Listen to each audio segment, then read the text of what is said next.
All right, we should be good. We should be back at it. Y'all know what to do. We are in the building. Drop a 1 in the chat if you can hear me. Drop a 1 in the chat if you can see me. Welcome to everybody who's in the building. Welcome, y'all. Welcome back to another YouTube live stream and another episode of the ClassE Morning Show. I'm your host, ClassE, of patreon.com/ClassEbeats. By the way, the link is in the description as well as in the pinned comment in the chat. And we're looking all crispy and clean on the screen. Y'all thought I forgot. Well, I didn't forget. Hopefully y'all are having a great and happy Monday morning. We're gonna get into the show. We got a lot to cover. We got so many new trials today. We got Julio Foolio jury selection starting today. AJ Scott, as we talked about. We've got young Dolph trial that is starting today. And then later on this week, we've got the Donna Adelson trial. We're gonna talk about that. We're gonna give you guys some updates on what's happening with the background behind a lot of these trials. But at first, before we get to anything else, I gotta say what's up to the people, which I knew I forgot something. I forgot to put the chat on the screen. Oh my goodness, but y'all know already, my awesome, amazing Amy is in here first thing, showing up, showing love, and reminding y'all to like the video. So let me see if I can get you up on the screen here. Hold on a second. All right, boom, there we go. I think I got it up there. Shout out to everyone who's in the building. There we go. It's a little chopped off, but we're gonna fix it and make it right. Got him. All right, so we've got Amy in here. I see Libby22, SC Girl, Les Cleavers in the building, J Buckmaster, J Money. We've got Mary's in here as well. Taco Tuesday is in here a day early. Karen Hampton. We've also got Trisha in the building. Virginia Wiley's in here. Look at all those members, man. Shout out to the members in here as well. Valencia's back at it. Good to see all of y'all. We've got, who is that? Is that Sean in there? I think that's Sean. They switched everything up. Libby22, SC Girl, Nosy Rosie's in here. Unique. Good to see everybody. I'll be saying good morning to a bunch of y'all as we go throughout the show, but we're gonna go ahead and get into it. Now, you guys know there is one thing that I ask over everything on this show, and it's free. It's easy to do. It takes less than a second, and that is that you like the video. Likes are free. Like I said, it's a quick thing to do. It's a very simple thing to do, which is why I beg and ask for you to do it. Right, liking the video really does help the channel continue to grow. Lets the algorithm know you guys are enjoying the show. It shares the video, this channel, this live stream out with more people. So thank you to the already 500 of you that like the video so far. I appreciate y'all. If you're also feeling extra generous, you can do what I'm about to do, and that's share the videos. Where you can share the video on X, you can share it on Facebook, Instagram, even in your group chat. So if y'all could, if you're feeling extra generous, go ahead and share the video out as well. I'll also be reading super chats as we go throughout the show. So let me go ahead and say thank you to many of y'all that have sent in super chats too. Big shout out to the first super chat of today. Kara Hampton in here with the 2 bombs says, it's Monday. Let's make this a great week. Smile and make it a great week on purpose, as she always says. Thank you for the support, Kara. Always appreciate you being in here sharing love. We've got Virginia Wiley in the building with a member. She has been a member for 3 months. Shout out to Virginia Wiley. She said, happy Monday, CEB family. Let's make this week great on purpose. Sending love and prayers to everyone. Thank you. And thank you for being a member over here. If you're a member, if you haven't checked out the members only content, make sure you go over there and do that. And also take advantage of getting instant access to any video that we drop here on the channel as well. I appreciate so many of y'all that do that and support every single show and every single month. We've got Valencia in here just showing love. Thank you, Valencia, with the 2 bomb. I appreciate it. And then Virginia Wiley's back at it with the 5 bomb says, to the greatest host ever, and Amy, oh my goodness, you both are the best. This is the very best YouTube channel around. Hey, we try, Virginia Wiley, and I thank you for being here and supporting as well. Thank you, thank you, thank you. And let me see who else. Did I miss anybody else? Thank y'all for sending the super chats. I'll be reading other super chats as we go throughout the show. Sean said, oh no, was that Sean in there? Shout out to, is that Lori? Said, why YouTube use my government name? We ain't got no quit. Shout out to We Ain't Got No Quit. One of my favorite usernames. Yeah, YouTube changed it up. So it's showing y'all's ats for some reason. Tatum's in here too. What's up, Tatum? Did I say what's up to J Money? I cannot miss J Money. And then Slim Life New Jersey's in here with the 2 bomb says, grand rising all, make today great. Love y'all. I appreciate it. B Mac is in here. Good to see you. And I think that's Nana Banana. Shout out to Nana Banana. And Sean said, yeah, my handle changed. That's so weird. It's YouTube, man. They be up here. They experimenting, but we're gonna fix it. I've actually got a phone call coming up with YouTube pretty soon. So we'll talk about some things. Y'all don't worry. Again, thank you to everybody that's liked the video so far. Let's go ahead and get into our first topic, because we kind of have some breaking news, which I didn't realize this was happening today. I don't think a lot of people realized it was happening today, other than the folks over at Law and Crime and everybody else who had a Rule 22. And Law and Crime, this isn't even their feed. They actually borrowed the feed from somebody else. But with that being said, it looks like Young Thug is back in court. Brian Steele is there. I know. We got the Honorable Attorney Keith Adams is there as well. Y'all know what time it is. And we're going to be talking about... Oh, okay. Let me let him talk. There is no evidence. None. We are going to be getting into this motion for dismissal. Now, if you missed the motion for dismissal, we highlighted it a little while ago, and thanks to Thugger Daily had all the information on that. And I'm actually going to get that up here for you guys and tell you what we're looking at when it comes to this motion for dismissal. As we know, Fulton County and specifically Fannie Willis is holding on to Young Thug's stuff. Y'all, he's probably never going to get his watch back, unfortunately. But in this seizure case, Brian Steele and Keith Adams have been pushing for this to get dismissed and for Young Thug stuff to be released. So they filed this last week, I believe. And what did they say? They have a motion to dismiss complaint for forfeiture for the failure to comply with OCGA 91612. All right. And Thugger Daily says this case is about the state seizing Young Thug's cars, money, and jewelry in the raid. Brian Steele filed this motion due to the unlawful delay of this case. Of course, we know Fulton County has been dragging their feet on a lot of cases, specifically when it comes to Young Thug, and the state has also responded. Okay. And then to summarize, Thugger Daily puts this together for us as well. The forfeiture hearing by law has to be within 60 days of the claim for forfeiture, unless the case is continued for good cause. The case was stayed due to the actual YSL RICO. They had to hold on with that. In April, the stay was lifted by Judge Whitaker. The 60 days start ticking at that point.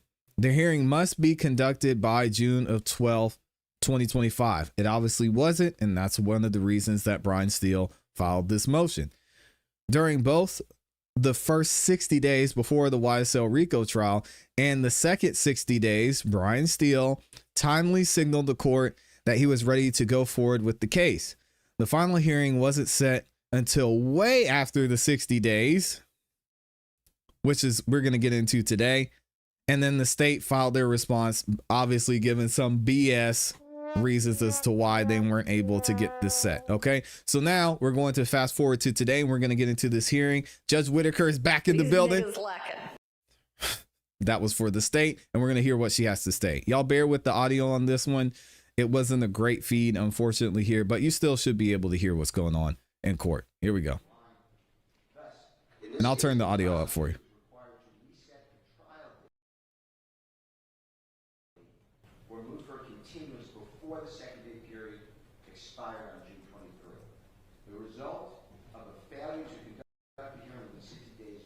No, Young Thug is not in jail.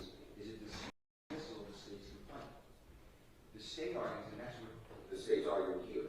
I was reading again. The state argues that Roundsville waived his right to insist upon the 60-day statutory requirements because he initially requested a continuance. Which I said I did not request a continuance, but. And this is what the court wrote. The state knew, however, before it scheduled the trial for April 24th, that the defense was not available then. It's still low? Okay. Specifically asked for the trial not to be scheduled that day. Nevertheless, the state noticed the trial for April 24th, which prompted Rumsfeld to request a continuance to the next available trial date. Pre-admitted whether Rumsfeld request for a continuance acted to waive a trial for the first 60-day. It should be getting better. The evidence does not show that he waived the time of trial within the second 60-day period that had yet to begin.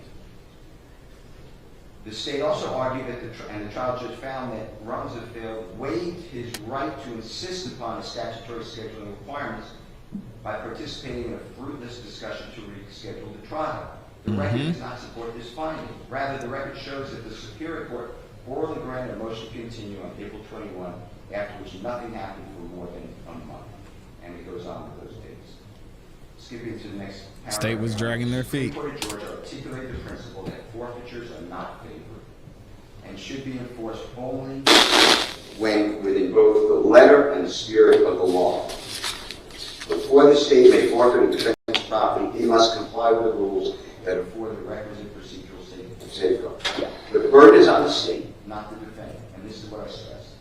Thus, Rumsfeld is correct by asserting that it is not his duty to assist the state in depriving him of his property. The forfeiture statute requires the state to timely initiate the forfeiture action seized.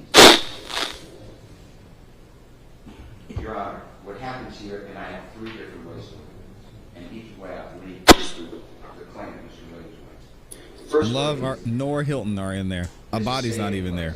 Signed court on March 17, 2025. I go to the court, to the parties, and we're going to have a trial on May 5. That stays lifted, unbeknownst to me, but it's lifted on the first day of April 2025. That gives, if you use that date, that gives the state a capital salary. All of April going into May, and May going into June. So June 2nd would be the 61st day. There was no trial then. The state says that I waived it because of my conflict letter. The case law says I did not waive it. I then write to Your Honor the court for 60 days, and now I'm up in New York, and there's these great lawyers. It was an exceptional experience in my life. There's these great lawyers there, and it's different than all these other cases. I'm not the lead. I'm part of this team, and there's times that I just help people, and I don't have any witnesses, so I want to accommodate. He is talking about the Diddy trial. As y'all know, Brian Steele is on the Diddy trial. And I write to Your Honor the court, and I explicitly say that I'm available in May. Even if you go by the date of the stay as April 1, May 1, June 2nd, it's going to be the 61st day. I am alerting that I'm available in May, this is May 21, and I am available in June. Let me know. Nothing happens. The state, and I am not picking on the state. State was dragging their feet again. The state never advises this court, hey, we have a 60-day here. We need an order to continue for good cause. They're silent. The only one reaching out to court is me. I'm the only person. The state never initiates these communications. So to me, April 1 to June 2 happened, no trial. Yes, I had a conflict, but I had amended that conflict to say I can be here, and all that is in Exhibit D, my file. And I sent it to the prosecutor, and I sent it to Your Honor court via email. And there she is. There's just Whitaker. Is Your Honor court? These niggas lacking. And it's my conflict. We're not going to go forward with me, and the court removes the May 5th date, as I said, on April 22. I am not saying that's for good cause, and I'm not saying that should erase the April 1 date. But even if it does, I believe that Mr. Williams still is the claimant who gets back the property, because now we start with the date of April 22, 2025. In the case of Dwight, RSCB.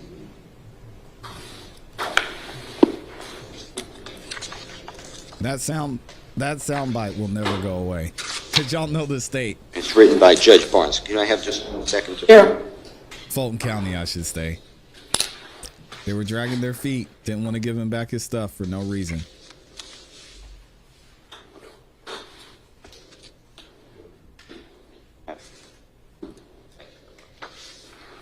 So, And if the court did not cite this, I didn't do it on purpose. I just found it. That's fine. I don't have that case, so if you'll just give me the site, I'll pull it up on Lexus. okay. It is Rice 246 Georgia Appeal, 414, 5 1 Southeast 2D 58 2000. I keep trying to get them to hire me to fix their audio. They won't do Sure. it. I think they're still trying to finish paying out Nathan Wade's So the contract. reason I thought Rice was It's tough, man. for this exercise, Your Honor, and on Division 2, the prosecutor is realigning. Your Honor, that's on page bottom center 3 or 4 of the copy I'm giving. Report. And Sorry about the static, guys. It's the feed. Appeals wrote, Division 2, although we have doubts about the propriety of granting an ex parte motion for continuance under these circumstances, we do not address. Slow down for me, please. Yes, Just ma'am. something hold on. Sorry. Although we have doubts about the propriety of granting an ex parte motion for a continuance in these circumstances, we need not address that issue because we find that the trial court erred by denying Rice's motions to dismiss the forfeiture complaints. Even assuming that the grant of the continuance was authorized initially, more than 60 days had elapsed from the date the continuance was granted until the trial court denied the motion for reconsideration on September 14th. It had 60 days. So what I learned from that is 120 days, really. we then go, which makes sense, the 60 days doesn't reset, in our example, April 1, 2025 to June 2, 2025. And then the state gets from June 2 to July, or to August 2, 2025, because they would have additional more than 60 days from the date of the grant of continuance. So this really, and that's what I thought, but this case really helped, that we do it from the date the continuance was granted. Well, the continuance that Your Honor before granted was on April 22, 2025. So that's true. Now, we have April to May and May to June. So by June 23rd, 2025, more than 60 days have passed. It's been That's way June more than 23rd. 60 The days. state did nothing in that period of time. I am announcing to the court I am available. The state is silent. It is their duty. Got safety protocols? Now they got a commercial. What are we doing, Law and Crime? As I mentioned before, this is because Law and Crime is borrowing somebody else's feed. So let's go and skip through this. Whoever it is doesn't have YouTube Premium. 2025. That's crazy. That sets a schedule for August 18th. So we went. The state is now asking the court to ignore the fact that I did not move for continuance on behalf of Mr. Williams or Clement. Brian still didn't ask for more time. I uploaded an amendment to it saying I can be ready. The state is silent. Mr. Williams goes from April 1 all the way till June 2 without a trial. It's not the court. That is the state of Georgia. Mr. Williams should know. Clement should know. If you want to, not you, but if the court finds that, hey, there was good cause, this is what I'm finding, my April 22, 2025 order is in place, it's within the first 60 days from the lifting of the stay, I'm not conceding that, but okay, even if that, go under that scenario, then 60 days would end on June 23rd, 2025 without any word from the state that 60 days is going by without the hearing. And I'm making myself available. I put that in writing. I could be there. State So dropped I think the state is in. dropped the ball again. I just figure out. Now, let's just say, I'm not saying it's true, but let's just say the court finds that that stay is irrelevant, void, you didn't get noticed, so we're not doing the stay.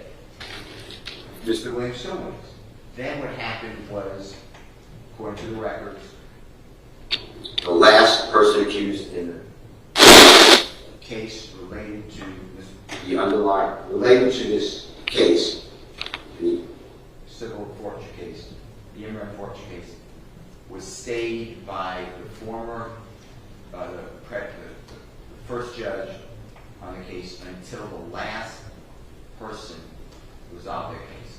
So that would be on June 10th. That's an automatic, everyone's on notice, that's what the order says, the stay is over. 60 days starts right then. Well, 60 days starts from June 10th, which is we take the next day, June 11th, because we always count. It's on the next day. So I counted this, and that would run on the 12th day of August. I think it's the 11th, but I'll say the 12th day of August of 2025. Yep.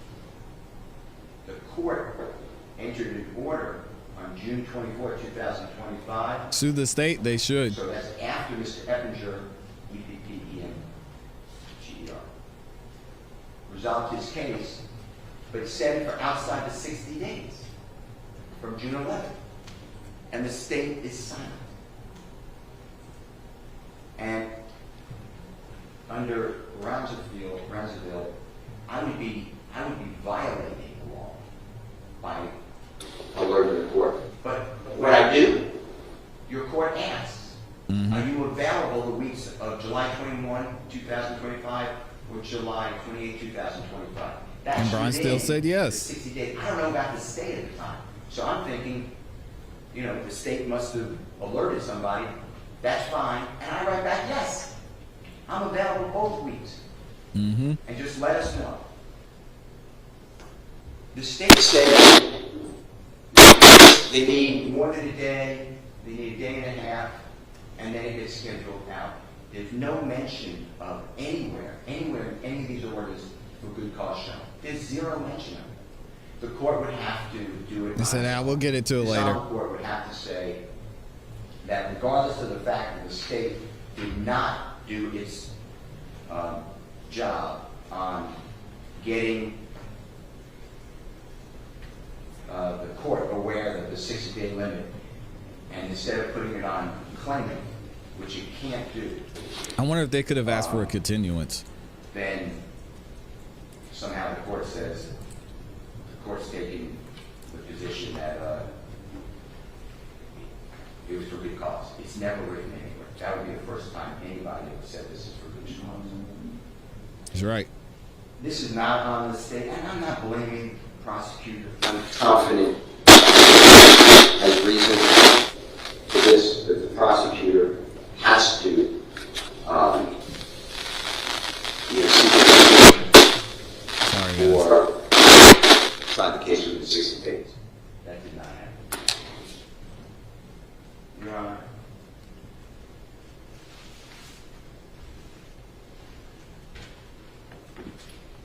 I just gave all three scenarios that I could come up with.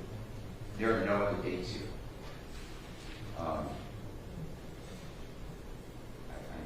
By failing to, and then the state, let me just address this. I did respond when I saw the date on June 24, 2025 being today, August 18th. I mean, it's just my nature. I did respond to the fact that it's in the thank you so much. See you all soon. The state says that thank you so much somehow is me agreeing or waiving my 60 days on behalf of Mr. Williams. I don't have to object. And I'll give you that case as well.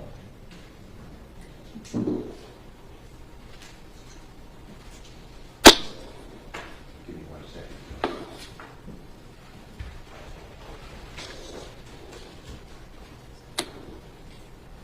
You got it, Brian. Come on. Fresh off of a win in the Diddy trial. Somewhat of a win. Look at Keith and Adams. so what we have ultimately is that there is no evidence, none. Look at Sir Keith Adams over there.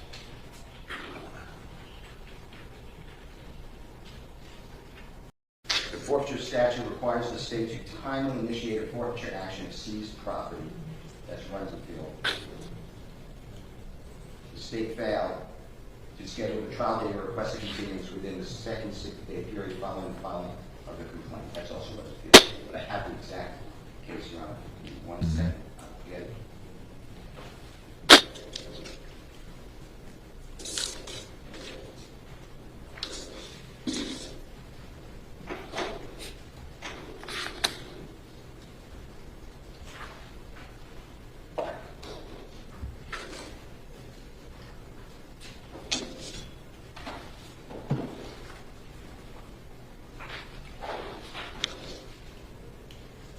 Goodwin,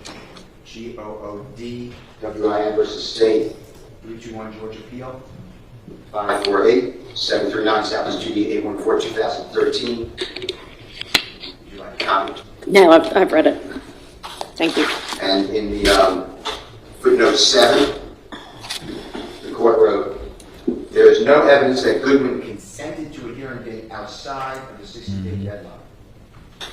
Rejected, and then it cites a Griffin, GRIFFIN, 250 Georgia Appeal at 94-95 Division 1. Rejecting the state's argument that claimants waived their right to a speedy resolution of their property rights by failing to object when the hearing was scheduled on a date outside the mandatory 60-day period. You know, I would be doing Mr. Williams a disservice. Now, I did see it. I'm not trying to game anybody. I'm going by the rules. And I felt bad. I told Mr. Rude that. I told him, you know, I told him I don't think that you're out of time before I filed that motion. I told him that. And I still think that. I will answer any of your questions, but otherwise, nothing to do with the facts of the case. It's just on this. Thank you, Mr. Steele. Here we go. I have nothing to add, Your Honor. We'll stick by our response. I don't want to belabor that point by just repeating our response. Of course, straight out of Fanny's office himself. Hey, you know, we're just standing on what we said. Yeah, we didn't do what we were supposed to do, Your Honor, but so what? We stand by our response. Do y'all want to see their BS response? Let me go back to Thugger Daily. He's got some of it here. This is what the state said in response to Brian Steele. Comes now the plaintiff, state of Georgia, by and through undersigned counsel, and hereby files this response to Jeffrey Williams and YSL. All right. At no time relevant in this case has the plaintiff sought to needlessly delay a final resolution or a final hearing in this manner. What? Conversely, it is the claimant who, after the lifting of the stay because of the YSL trial, sought a continuance of forfeiture hearing and consented to the scheduling of the forfeiture hearing for August 18th of 2025. Of course, what should he say? Hey guys, no, can we do it sooner so it's within the 60-day window? Yet they now complain that this forfeiture hearing was not held in a timely fashion and seek dismissal of the complaint for forfeiture against them. This is patently unfair and a misuse of Georgia law to at once cause a postponement of the forfeiture hearing and then argue that said postponement should be held against everyone but themselves.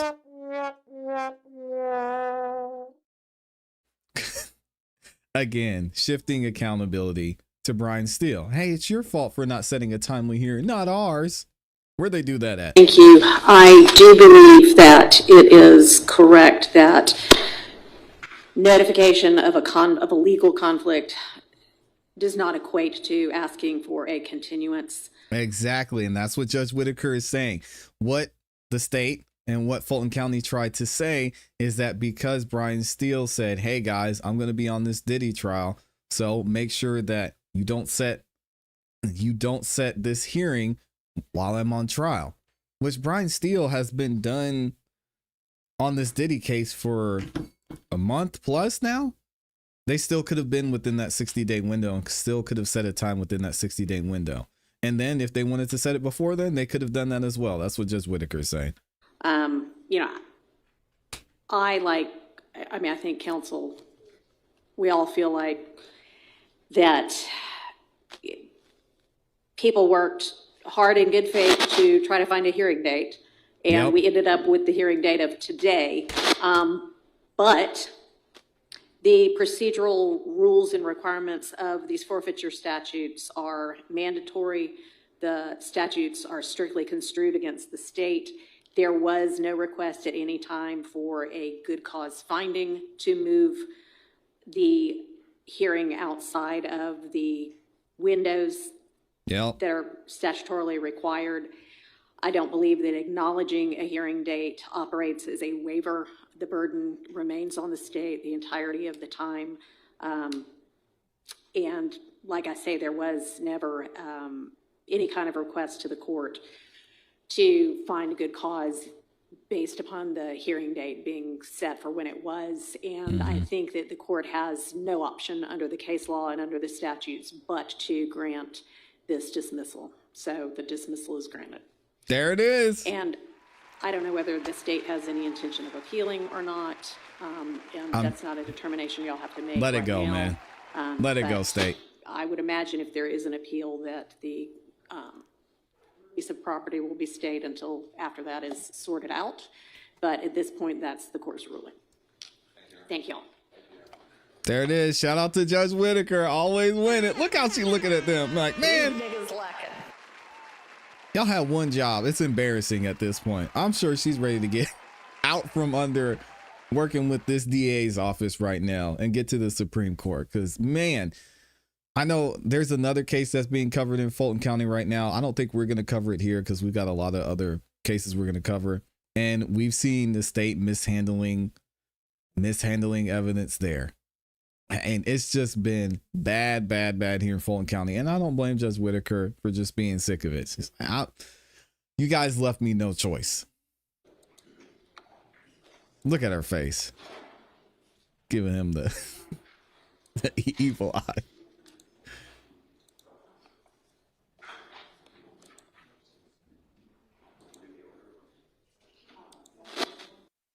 And that's it. Well, let me know what y'all think about this in the comments in the chat. Do you think that the state is going to appeal? I can't imagine that they would. They just need to let it go at this point and take the L because These niggas lacking. as a wise woman once said, let it go, move on. They still have time to appeal though, and then it'll be a short time before Young Thug gets his stuff back. Let me know what y'all think in the comments and in the chat. And shout out to the gang in the building. I see all 1,000 of y'all in here. There's a stack of y'all in the building. Over half of you have liked the video. If you haven't liked the video yet, guys, likes are free. Please take a second and like the video. Give that man his stuff back.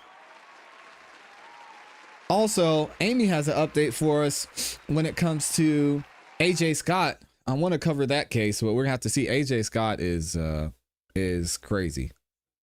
It's a crazy case.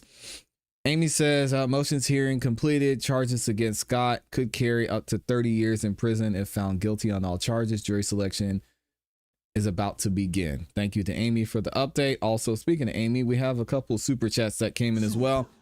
I'm going to read and we'll get back into our coverage today.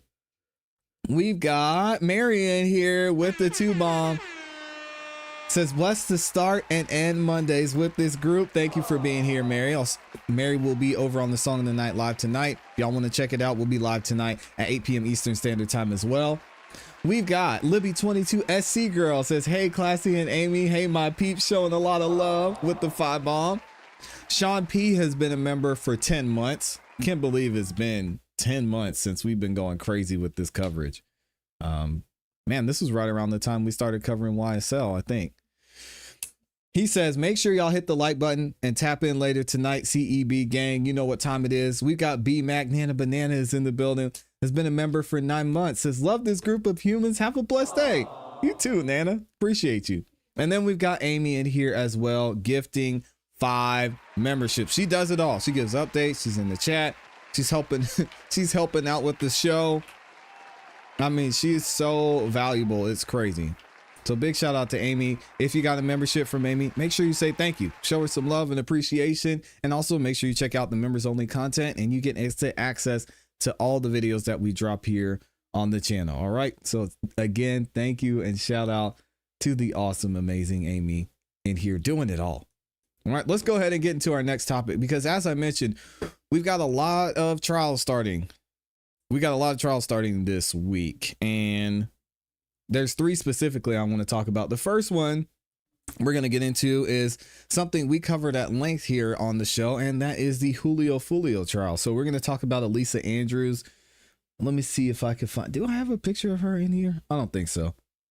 I got a picture of Julio though. Rest in peace to Julio Foolio.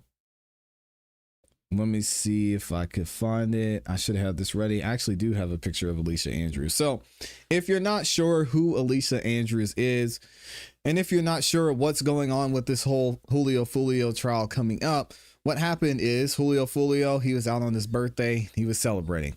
He had some beef with some people because, I mean, he's really been dancing on someone's graves, or he was at the time, and they didn't like what he had going on. So anyway, there was beef going back and forth between Julio Foolio and another rapper and his crew, his gang, whatever you want to call them, some other people surrounding him, Young and Ace, right? So we went through all of that and we talked about it in previous videos. If you want to check it out, you can look on the channel and watch the updates there. Now, on his birthday, he was celebrating. They went to one spot. He felt like they needed to move the location. He went to another spot. At the time, he was telling and showing his location on the internet. Now, doing this while you have people who are after you, while you've got so many ops, is foolish to me. I don't know why he did that, but allegedly there was someone involved, Alicia Andrews, who was actually not only at the party and partying with him, but she was following him. She was communicating with him, and then she was letting some other people know where he was so they could then end Julio Foolio's life, right? As we know, Julio Foolio was then murdered on his birthday, and now they arrested 3 people or several people involved, but there's 3 main people we're going to be talking about today. Alicia Andrews is coming up in trial and is going to be on trial soon. So check this out. Julio Foolio murder jury selection starts today. And we're going to talk about Alicia Andrews, who's going to be on trial. It's looking like she may be taking a plea deal too. We'll have to see. It begins for a woman charged in connection with the murder of a young rapper. Prosecutors say Alicia Andrews was one of the lookouts for the men who shot Julio Foolio last year. Our Regina Gonzalez joins us live now. Gina, we know Andrews is one of many arrests in this case, right? That's right, Roger. I'm sorry, guys. The first of 5 to Julio Foolio's death to start with jury selection. 100 prospective jurors will be welcomed into this courthouse, and they will face an intense line of questioning due to the. Now, Andrews is facing charges of first-degree murder and conspiracy to commit murder in the ambush-style killing of Jacksonville rapper Julio was Charles Jones. In June of last year, he was in Tampa celebrating his birthday, and prosecutors say Andrews joined others in It's so sad, man. Act as a lookout while gunmen tracked the rapper to a Tampa hotel. Investigators say 3 men and injuring. Hold on, this video is buffering for some reason. 3 others.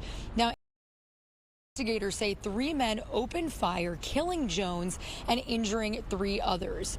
Now, Andrews was actually supposed to face or stand trial in January of this year, but it was postponed and gave birth in February. She was pregnant and she had a baby. So basically what's happening here, and I'm going to read the story for you guys, is prosecutors say Andrews acted as a lookout in the early morning hours of June 23rd of last year, tracking the 26-year-old artist, he turned 26 that day, whose real name was Charles Jones, as he celebrated his birthday in Tampa before he was cornered in a hotel parking lot. That's where investigators say 3 gunmen opened fire, killing Jones and injuring 3 others. Surveillance video recorded the 3 shooters firing at his vehicle in the parking lot and killing him. 23rd, Jacksonville rapper Charles Jones arrived at Teaser's Gentlemen's Club in Tampa for a paid performance. He's the gentleman wearing the red beanie hat. That's Tampa Police Homicide Detective Juan Ramos identifying the rapper, known as Julio Foolio, in new surveillance video from the club's parking lot. I have not Suspects seen this Alicia yet. Andrews, Isaiah Chance, and Sean Thursday 2. All 3 investigators say war. Yeah, Fox 13's videos are tripping. Either way, they said Jones was, and that is Julio Foolio, was a part of the 6 Block gang, according to the Tampa Police Chief Lee B. TPD said the feud between 6 Block and its rival gangs ATK and 1200 spanned over a decade, with dozens of murders by and against both sides. All right, and obviously, at some point, we're going to get into the other men who were implicated in this murder. I wanted to show you guys the point and the instance where they all got arrested, because this video, it was very interesting. The way they filmed it and had it done. I mean, you would think these were some of the biggest criminals in the world. Check it out. Put your hands up. You're good. Come on out. Hands up. Put your hands up. Target? Yeah, it looks like it. Put your hands up. Put your hands in the air. Hands up. In the air. All right, slowly walk toward me. Let's go. Right here. Walk right here. Yeah. Yep. Hey, keep your hands up and walk out towards me. Hey, Over here. Come this way. Over here. Get your hands up and walk toward me. Hands up and walk toward me. Keep coming. Keep coming. Keep coming. Keep coming. Keep coming. Turn around. Keep your hands up. Turn around. Hands up. Hands up. Don't reach for your waist.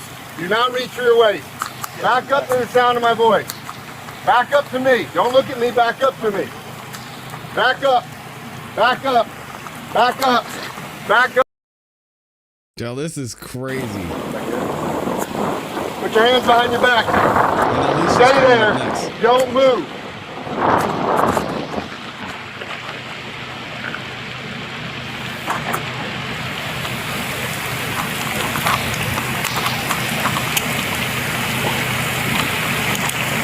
Isaiah? Isaiah?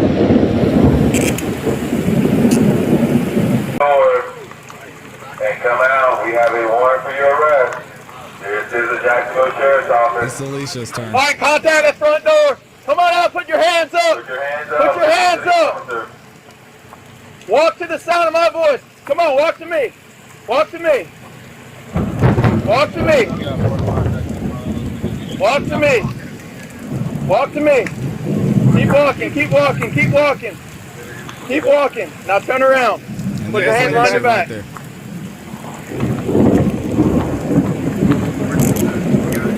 Is there anybody else inside? She said no. This is the story of the one. Nobody else inside. So again, trial's supposed to start today. They start jury selection. We're going to be covering it as we go through. Definitely want to hear the opening statements from her defense in this one because, God, I mean, they've got her communications back and forth between the dudes who were looking for Julio Foolio. She was there. She was with him. There is even video that we showed when we first covered this of Alicia at the party in the hotel that they were at. So very sad situation, man. I wish these type of cycles would end, but we know we're going to be covering the trial here and see what the evidence shows and if Alicia is actually guilty. I want to know what y'all think about this in the comments and in the chat. All right, we're going to get to the next subject. Thank you again to all 600, nearly 600 of y'all that liked the video. There's so many of you guys that haven't taken less than a second to like the video. Please hit the like button. Jay was the one beefing with Cardi. Y'all talking about something else? Shout out to Amy for putting in work. I believe she rejected the deal, the 18 years. And I think the state said that was the last offer. You know, she's... Hey, listen. It is what it is. If she wants to go down this road, I mean, I can't be mad at it. I was actually going to go into AJ, but I want to get this one in here for y'all because this video, I think you all are going to find interesting. And we covered and talked about it a lot during this last week, but this is going to be a good one. So we're going to pivot a little bit here and we've got to talk about what's going on with Nicholas Kassotis. If you thought we were done with Nicholas Kassotis, you were wrong. If you missed our coverage of the Nicholas Kassotis trial, make sure you go back and watch it. This trial was one of the most interesting ones that I've seen. Nicholas Kassotis, he has been found guilty of the murder and dismemberment of his wife.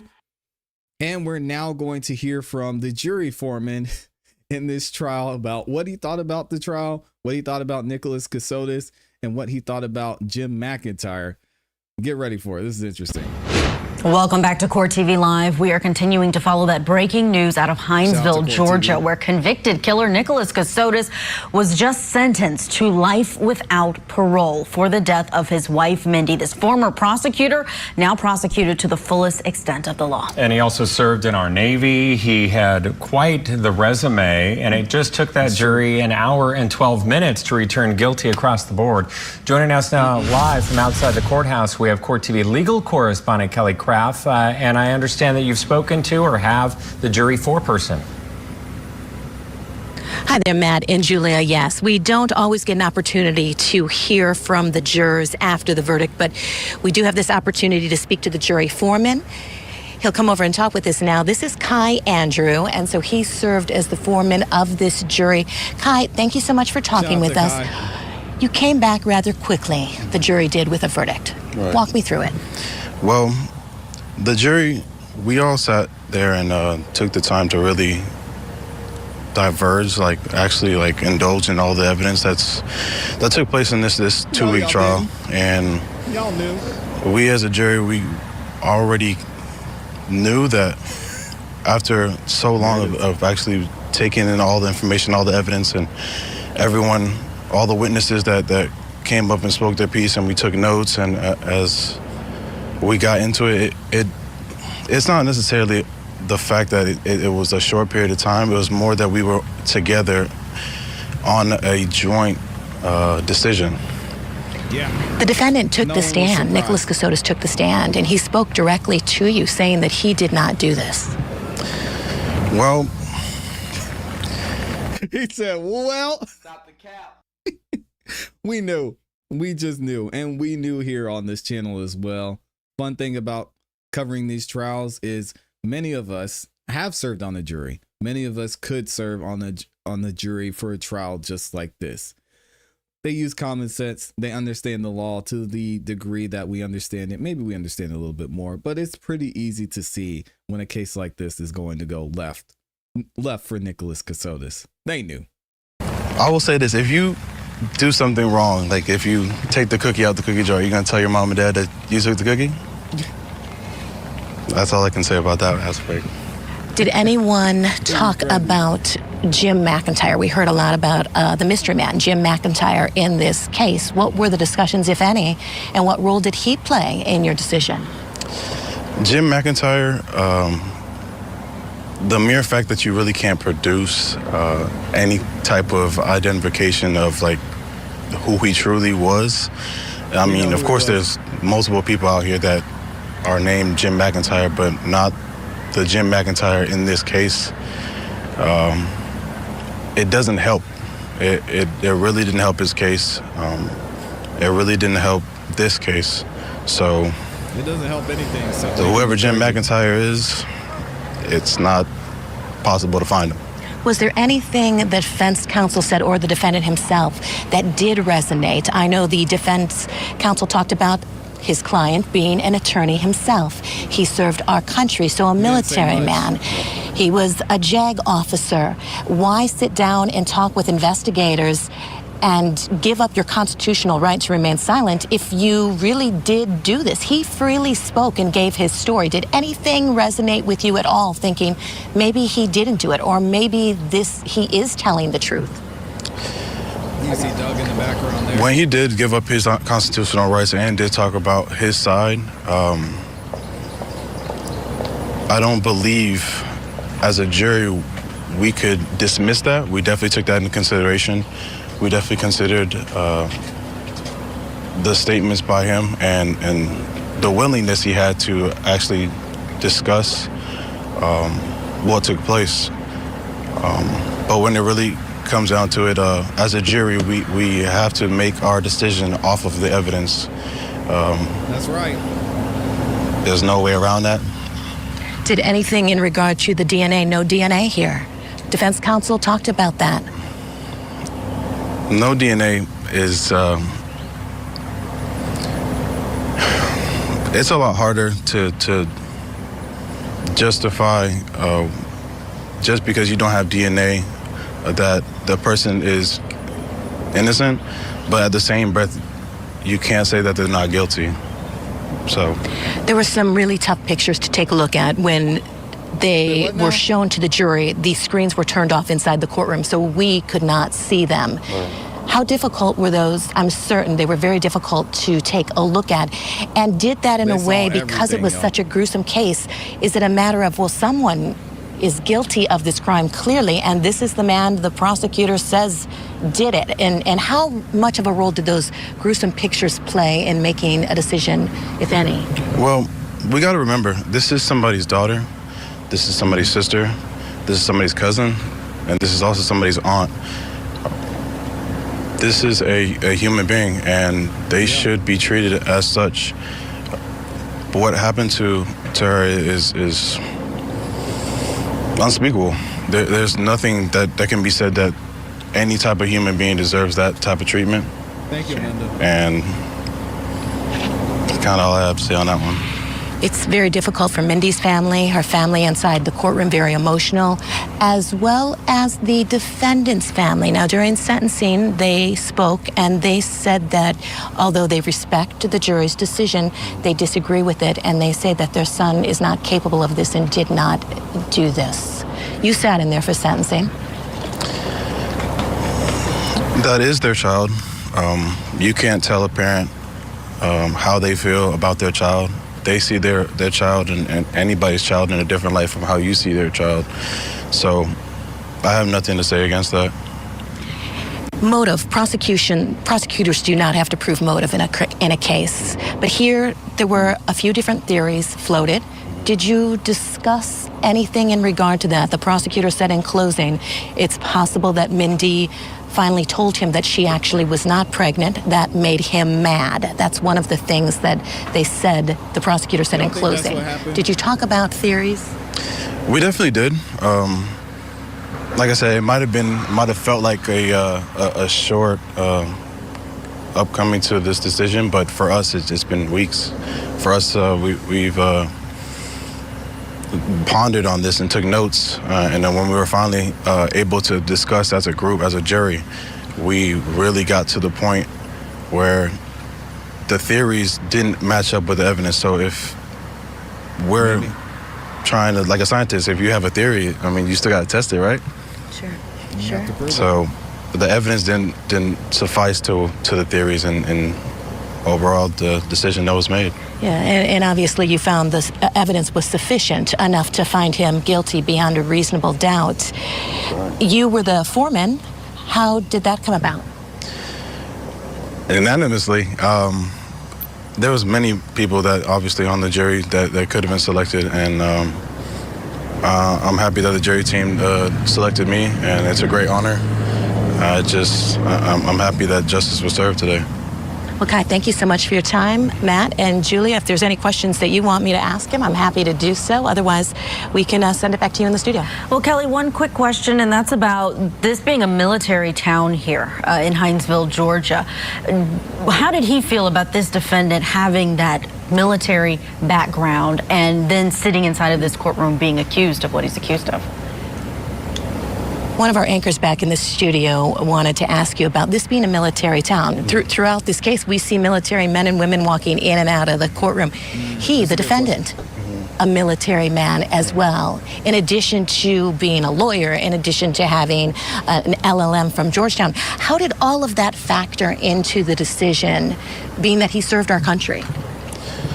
It really factored in the matter of being more in detail and precise of coming to the decision as a jury. We did consider that he was a very intelligent man. He is a very intelligent man. We did consider that he did get his, like you said, his law degree from Georgetown, and that we live in a military town. We still do understand that what is right and what's wrong is wrong. Yes. Yeah, and also, I mean, with him having that much experience and seeing the law, he should have known better. If you're going to do all this, why are you talking to the police without your attorney? My God. What's the phrase they say about representing yourself? He who has himself as a client, or he who represents himself has a fool for a client. Is that the phrase? Again, if you're going to do it, why you're going to tell this story? Then he got on the stand and backed it up. Then the state was able to prove that there was blood cleaned up with a specific substance that only someone who is involved in law enforcement would know, or unless they just watch a lot of true crime, right? It was used to clean up the blood at the house. He said, I don't know about the blood. And he drove through this area where there were cameras, and his car was caught, and his car happened to blow up and explode and catch on fire. And he wasn't worried about the hundreds of thousands of dollars in the car. I mean, Blue Star, thank you. Doesn't make sense. It didn't make sense. So I can imagine me, if I were a juror on this trial, I would say this guy supposed to be this smart and made all these missteps. Yeah, that's how I'm factoring it in. Either way, let me know what y'all think about this in the comments in the chat. Very interesting stuff. Yeah, what is it? What's the phrase? I think it's he who represents himself has a fool for a client or something like that. I gotta look up this phrase now. Shout out to y'all. He who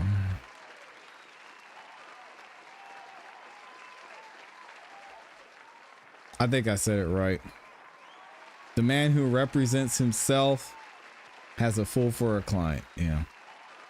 That's how the phrase goes. Mr. Brown's in here said, that's why I couldn't be my own lawyer when I was locked it up. Yeah, just get an attorney. How would a normal person know to use Blue Star? Yeah. And that, interesting. That phrase is often attributed to Abraham Lincoln. I didn't know that. Shout out to Honest Abe over there.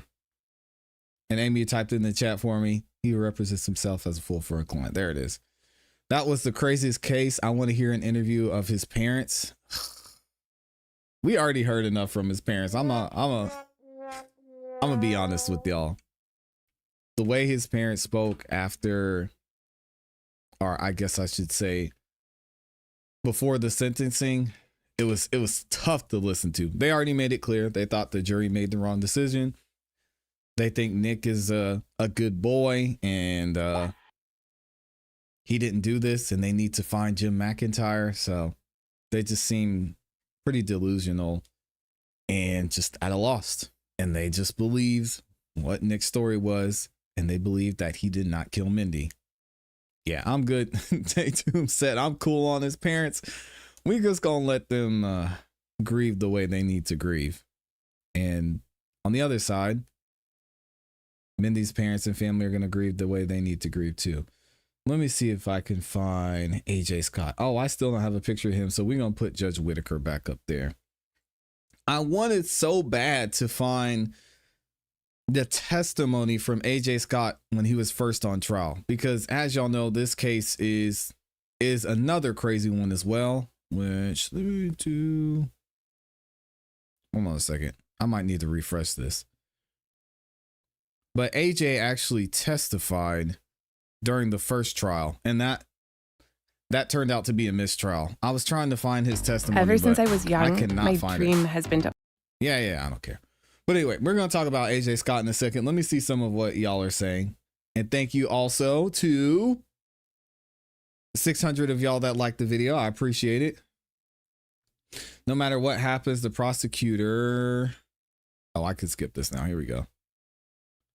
No matter what happens, the prosecutor only believes the plaintiff and won't change it. Good morning to In Blue. Unbearable. I could see his parents backing up their evil kids, but to claim, oh, he was, what a good boy he was. Yeah. He's smart, intelligent. He did so much good. Yeah, and then he killed his wife. Allegedly. Do we still have to say allegedly? I mean, he's been found guilty of killing his wife. So, hey, listen, we saw the evidence. We heard. We're not blind. I don't think we're dumb. It all points to Nick, unfortunately, for him and for his parents. So, Tay2 said he did it. What are we even talking about here? All right, let's get into this AJ Scott story. So jury selection is starting in this AJ Scott trial. I wanted to do a little bit of a rewind. We're actually going to hear from AJ himself and when he testified in his first trial, which ended in a mistrial because the defense withheld information from the prosecution, and this man most likely would have been in jail already, in my opinion, from what I've seen so far. But we still have a trial coming up. Jury selection starts. If you don't know who AJ Scott is, he's the former Georgia State trooper who was going 40 plus miles over the steep speed limit. I think they said 30 plus to be exact, over the speed limit one night. There were 4 teens in the car. AJ Scott wasn't paying attention. He was going too fast on his way to do whatever he was doing. He T-bones the teens. 2 of the teens in the car died, and the other two were severely injured. He was supposed to go on trial over a decade ago, ended in a mistrial. The mistrial ended because of what I just previously stated, and then Nick goes on to live his life while awaiting to get his new trial. Right? During that time, AJ Scott becomes the mayor of Buchanan. What? Yes, he was voted in as the mayor of the city. He's since had incidents in the city where he was drunk, and then he called a police officer to come pick him up and ask him if he could take him home. And many, many other incidents as mayor as well. This guy is a piece of work, and now we have jury selection coming up for his next trial. And we're going to get into it here thanks to Atlanta News First. Let's see what they have to say. And I have to unmute this, obviously. Mayor AJ Scott begins today. Scott was a state trooper in 2015 when his patrol car slammed into a car full of teens in Carroll County, the car going more than 90 miles per hour. 2 teenage girls died. This guy's Scott, crazy. at that time, was not headed to a call. He did not have his patrol lights on. Georgia State Patrol immediately fired Scott, but his case never stuck due to a lack of evidence at that time. Scott was elected the Buchanan mayor in 2019 after his first trial. He was reelected in 2023. He was voted in and reelected, y'all. That is absolutely crazy. Let me mute this. He was voted in the first time and then reelected. It's clear these people aren't doing their research. Anyway, we've got another video I want to give you, and I want to go back and rewind to when this first went down and when the first mistrial went down. We're going to hear a little bit from AJ, what he had to say during the trial. I've been trying to find his actual testimony. I may have to go to the Carroll County Court and get that myself. So I'm going to try and work out that. In the meantime, you'll get to hear a little bit of what what AJ had to say while he was on the stand during this trial. Check this out. It's a big weekend for the judge in the trial of Anthony Scott, a former Georgia State trooper who slammed into a car with 4 teenagers inside, killing 2 of them. Prosecutors say Scott was going 90 miles an hour, no lights, no sirens. But during closing arguments, a video was shown, and now the defense is taking issue with this. Here's 11 Alive's Zelwyn Lopez. It's a crucial weekend for both the prosecution and the defense. I do feel that the court should have been notified and the defense should have been notified of the changed video. Prosecution showed dash cam video the jury had already seen, but added graphics to show how fast the trooper was going. The defense then asked for a mistrial, saying it could unfairly sway the jury. I am going to somewhat fair. Recess the trial until Monday. I'm going to study it over the weekend. Just moments before that, the defendant, ex-trooper Anthony Scott, took the stand. I thought they were probably going to stop in that left lane, so I went to the right, but they never did stop and kept coming, and I tried to go back to the left, but I couldn't.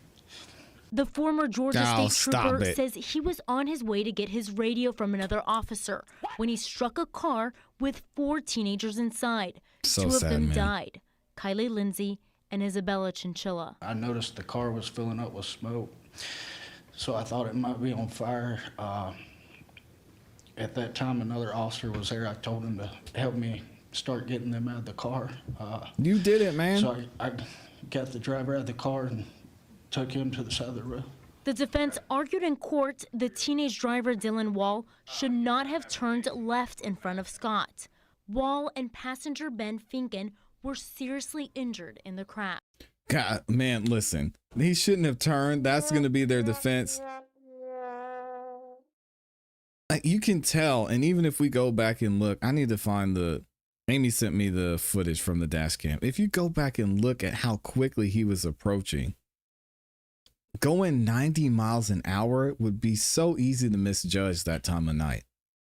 Not to mention, if AJ had been going the speed limit, this wouldn't have been a problem. Look at this. Showed he comes up over a hill. The jury had already seen, up over a hill, but added boom. graphics to show how fast the trooper was going. The defense then asked for a mistrial, saying it could Yeah, that's crazy, man. That's going to be their defense. I don't want to hear that. So now tonight, nearly a decade after two teens were killed in a crash in Carroll County, the driver charged in that deadly accident is heading back to trial. At the time, Anthony Scott was a Georgia State Trooper. He was fired, and now Scott is the mayor of Buchanan in Haralson County. The families of the two teens killed, 17-year-old Kylie Lindsay and 16-year-old Bella Chinchilla, have been waiting nearly 10 years for justice in their children's deaths. 11 Alive's Cody Alcorn live for us in the newsroom with what's different this time around, Cody.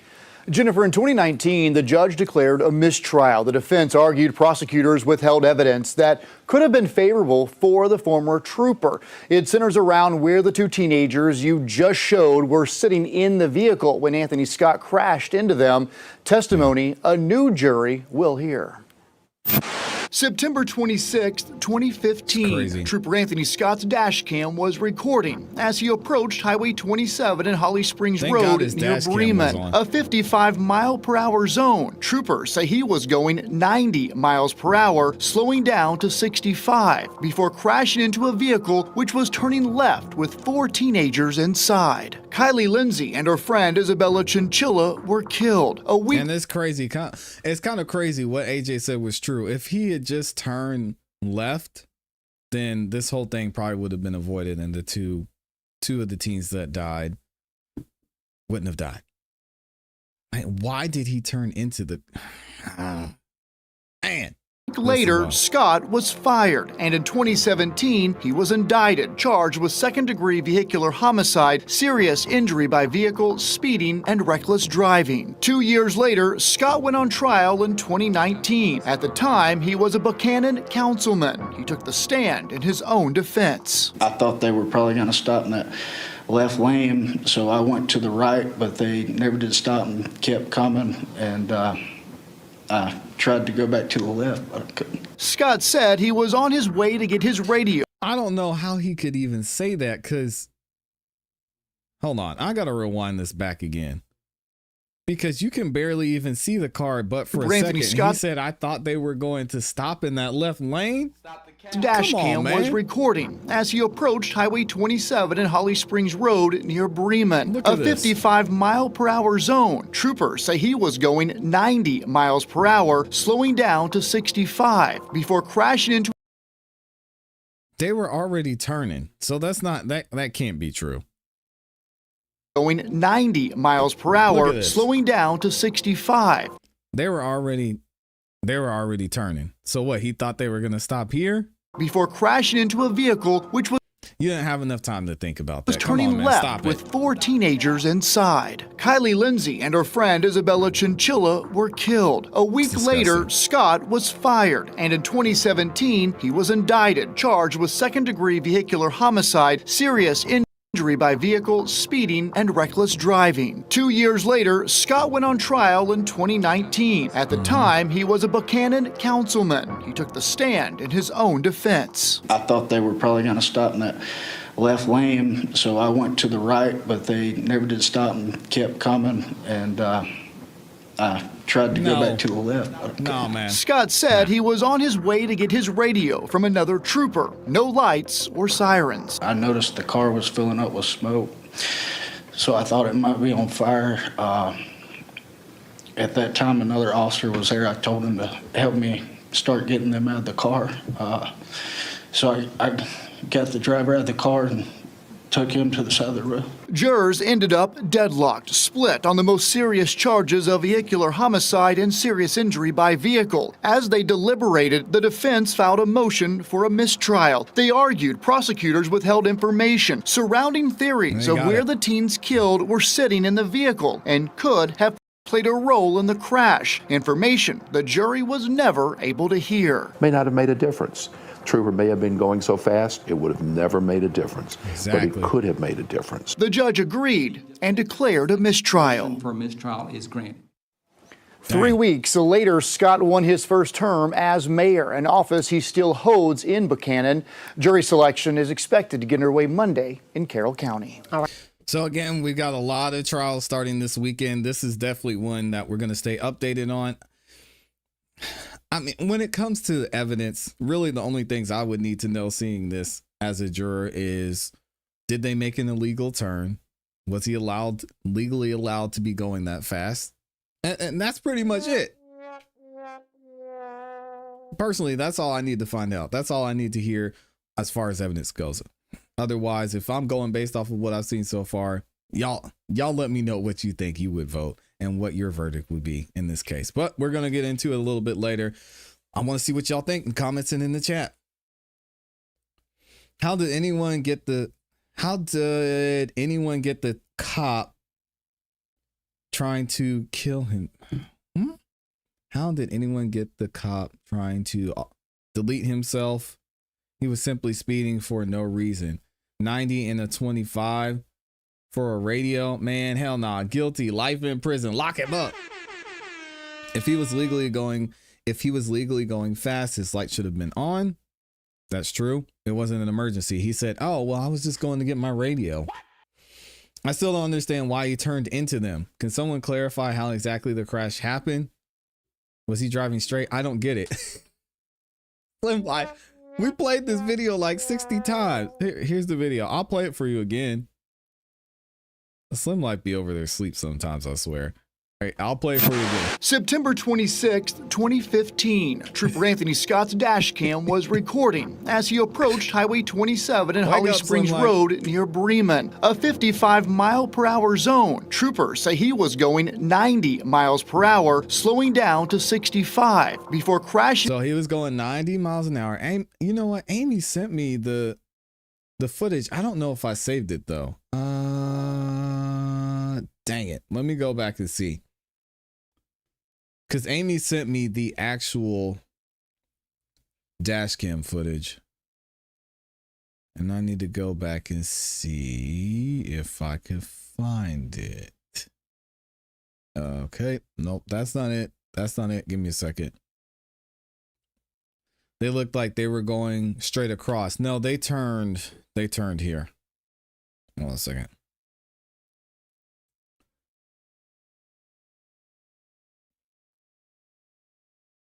Because you can see their headlights face on right here. You can see both headlights. They're turning right there. I know it's hard to see. To 65. But you can see the cars making a turn right there. Troopers say he was going 90 miles per hour, slowing down to 65 before crashing into a vehicle, which was.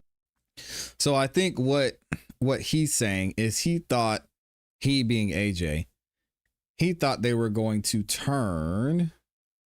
Which was turning left with full into a vehicle, which was. Troopers say he was going 90 miles per hour, slowing down to 65. So he thought they were going to turn and stay in this left lane. And he's saying that's why he swerved over to try and get out of their way. Before crashing. But then they kept going straight and he was like, ah, shit. I'm done. I'm cooked. I'm trying to go back. Let me go back and see if I could find it. I probably could just go. I could just go to my watch history on YouTube. No, that's not it. No. Shout out to Amy. She sends so many good things that help out the show. Trying to see if I can find it. Can I find it? Let me see if I can go to my watch history and find it. It's the only intersection without a traffic signal. Those kids were coming up from the other way, making a left, but AJ thought they were going to go in front of him. Yeah, he thought they were going to make a U-turn, essentially. That's what he's saying. Let me go back to Friday, Saturday. I'm going to find this for y'all and we'll get into one more thing. Okay.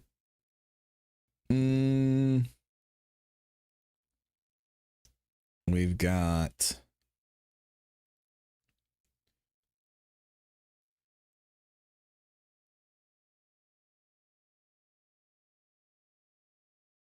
let's see, fatal crash, new investigation. Dang, I can't find it. Well, I'm sure we're going to see it. I'm sure we're going to see it again soon. I'll find it for y'all. It took 10 years. Yep. No excuses. They clearly didn't want to try him because he served 2 terms as mayor. What? Most U-turns end up in the right lane. There's just no excuse for this guy. I mean, let's be real. There's no excuse for this at all. Into a vehicle which was turning left with 4 teenagers inside. Kylie Lindsay and her friend Isabel. Yeah, that was crazy. I can't find it, unfortunately. So what we're going to do here is now we're going to move on to, I don't think we're going to cover this entire trial, but I want to cover a little bit, or at least opening statements of this young Dolph trial. So let's go ahead and get into this, and I'm actually going to update the title for y'all. Let me see if I can unmute it. Let's see. Do I have a picture of Dolph?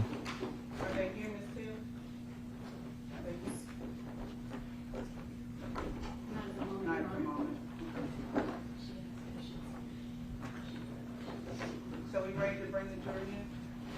Yes, sir.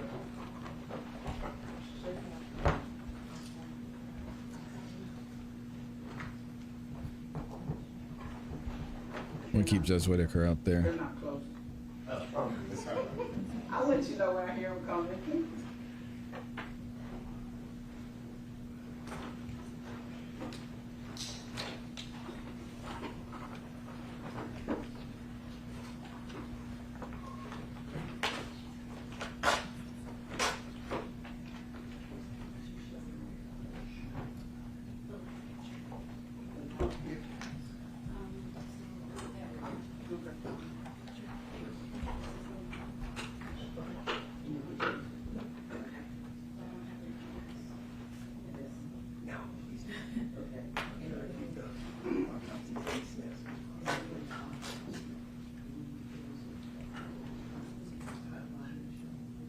There we go. No, actually, give me 1 second. I'll be right back.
Yes.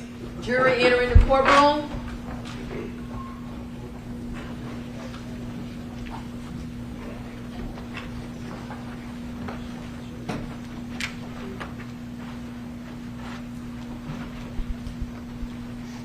All right, here we go. Let's get into it.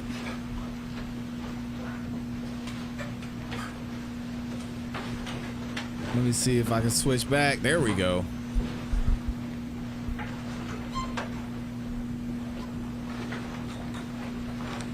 All right, we got the judge here getting ready to get started in this young Dolph trial. Good morning. Good morning. All right. We're going to get to opening statements. If you would all stand, raise your right hand so I can administer the oath. When I finish reading this, if you will respond with I do or I will. Raise your right hand. Do you solemnly swear or affirm to well and truly try the issues that traverse herein, joined between the state of Tennessee and the defendant Hernandez-Govan, upon a true bill of indictment, charging him with the offenses of conspiracy to commit first-degree murder and first-degree murder, a true deliverance make, and a true verdict render, according to the law and evidence, so help you God?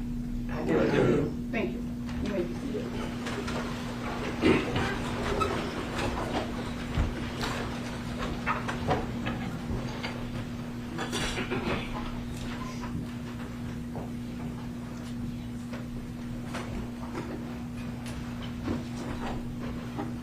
Before we begin the trial, I would like to tell you a little bit about what will happen during the course of these proceedings. Here we go. I want to describe basically how the trial will be conducted and what the attorneys, jurors, and the judge will be doing over the course of the trial. At the end of the trial, I will give you more detailed instructions on how you are to go about reaching your decision. But now I simply want to explain how the trial will proceed. The defendant has been charged by the state of Tennessee with a violation of state law. The document containing the charges is referred to as an indictment. An indictment is the formal accusation charging a defendant with a crime and is not evidence of anything. The defendant has pled not guilty to these charges. He is presumed innocent and may not be found guilty by you unless, after hearing all of the evidence, attorney's arguments, and instructions of the law, the 12 jurors seated in this case unanimously find that the state has proven its case beyond a reasonable doubt. The first step in the trial will be the attorney's opening statements. The state will tell you about the evidence it intends to present so that you will have an idea of what the state's case is about. This opening statement is not evidence. They're not evidence. Its only purpose is to help you understand what the evidence will be and what the state will attempt to prove. After the state's opening statement, the defense may make an opening statement if he so chooses. Again, statements of attorneys are not evidence. Next will be the state's case in chief, in which the state will present its evidence. The evidence in the case will most likely consist of physical exhibits, documents, and the testimony of witnesses. The witnesses will testify by answering questions asked by the attorneys. After the state completes its case in chief, the defense will be given an opportunity to present evidence through witnesses and exhibits. A defendant is not required to put on any evidence or to testify. The burden is always on the state to convince you that the defendant is guilty beyond a reasonable doubt. If the defense does present proof, the state may then put on what is known as rebuttal proof. After the state's rebuttal proof, the defense may put on further proof. After you have heard all of the evidence, the state and the defense may present final arguments. I previously told you that opening statements by the attorneys are not evidence. Likewise, closing arguments are not evidence. Likewise, in closing arguments, the parties will attempt to summarize their cases and help you understand the evidence that was presented. The final part of the trial occurs when I instruct you about the rules of law that you are to use in reaching your verdict. After you hear my instructions, I will excuse the alternate jurors, and the final 12 jurors will leave the courtroom together. You will then begin your deliberations to make a decision in the case. Your deliberations will be secret, and you will not be required to explain your verdict to anyone. Now that I have described to you in outline form the trial itself, let me explain the functions that you and I will perform during the trial. I will decide which rules of law apply to the case.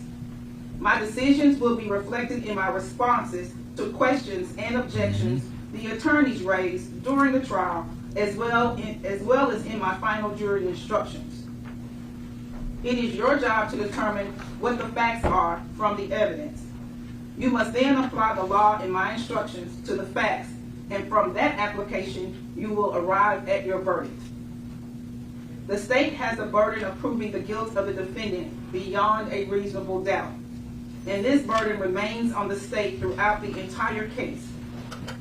Keep in mind that the defendant is presumed to be innocent of the charges against him. Thus, a defendant is not required to prove his innocence, to have his attorney make any statements or arguments, or to produce any evidence. You, as jurors, must decide whether the state has proven beyond a reasonable doubt that the defendant has committed the crimes charged in the indictment. You must base that decision only on the evidence in the case and my instructions about the law. An important part of your job will be making judgments about the testimony of the witnesses who testify. You should decide whether you believe what each person says and the importance of his or her testimony. In making that decision, I suggest that you ask yourself a few questions. Did the person impress you as honest? Did he or she have any particular reason not to tell the truth? Did he or she have a personal interest in the outcome of the case? Did the witness seem to have a memory of the events he or she testified about? Did the witness have the opportunity and ability to observe accurately the things he or she testified about? Did he or she appear to understand the questions clearly and answer them directly? Did a witness's testimony differ from the testimony of other witnesses? These are a few of the considerations that will help you determine the accuracy of each witness's testimony. In making up your mind and reaching a verdict, do not base any decision on the fact that there were more witnesses on one side than on the other. Likewise, do not reach a conclusion on a particular point just because more witnesses testify for one side on that point. Your job is to think about the testimony of each witness you heard and decide the facts. Some of you have probably heard the terms circumstantial evidence and direct evidence. These are the two basic types of evidence that exist in law. Direct evidence is direct proof of a fact, such as the testimony of an eyewitness. Circumstantial evidence is proof of facts from which you may infer or conclude that other facts exist. I will give you further instructions on these as well as other matters at the end of the case. Keep in mind that you may consider both kinds of evidence, which are considered to be of equal value in the law. The court will not provide you with a transcript of the testimony at the end of the trial. Therefore, you must listen very carefully to the testimony. Each of you will be allowed to take notes during the trial for your own understanding during your deliberations. You are not required to take notes. Independent memory can be as accurate as written notes. You will be provided paper and pen if you decide to take notes. During the course of the trial, you should not talk with any witness, defendant, or attorney involved in the case. Please do not talk with them about any subject matter whatsoever. If you see anybody in the hallway or at any other location, perhaps the best standing rule is to not say anything. You also should not discuss this case among yourselves until I instruct you on the law and you start deliberating at the end of the case. It is important that you wait until all of the evidence is received and you have heard all of my instructions on the rules of law before you deliberate among yourselves. During the course of the trial, you will receive all of the evidence you may properly consider to decide the case. Because of this, you should not attempt to do any research on your own or gather any information on your own that you think might be helpful. No, Hernandez is not a rapper. I do not know if there will be any media reports in the newspaper, on TV, or any radio about this particular case. I think there may be. If there are, you are not permitted to read, watch, or listen to these reports. You as jurors must base your decisions solely on the evidence you hear in the courtroom. At times during the trial, an attorney may make an objection to a question that is asked by another attorney or to an answer that a witness gives. This simply means that the attorney is requesting that I make a decision on a particular rule of law. Do not draw any conclusions from the facts that an objection was made or from my ruling on that objection. My rulings only relate to the legal questions that I must determine and should not influence your thinking. If I sustain an objection for a question, the witness will not be permitted to answer the question. Do not attempt to guess what the answer might have been had the witness been permitted to give it. Similarly, if I tell you not to consider a particular statement that was made, you should put that statement out of your mind, and you may not refer to that statement in your later deliberations. You may not ask questions. It is the responsibility of the attorneys to present the evidence. You must decide the case on the evidence presented to you. Finally, during the course of the trial, I may have to interrupt the proceedings to confer with the attorneys about the rules of law that should apply. In some cases, we may have bench conferences in the courtroom outside of your hearing. And in some instances, I may ask you to retire to the jury room while we discuss a matter out of your presence. I will try to avoid as many of these interruptions as possible. We will try to resolve some of these things in the morning before we get started. I ask your patience because these interruptions are necessary points in the trial where we have to resolve legal issues. In the long run, they save time for us all.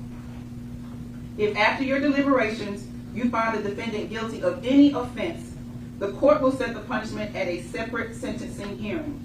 The jury will not be involved in setting the punishment. This completes my opening comments to you. We will now proceed with the reading of the indictment.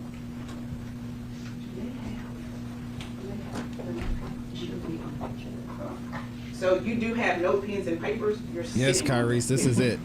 They should be under your cushion.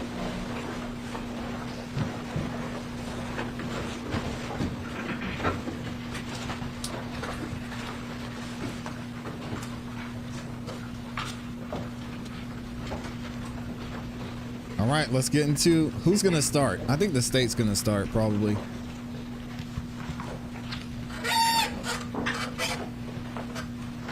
Indictment number 2204769.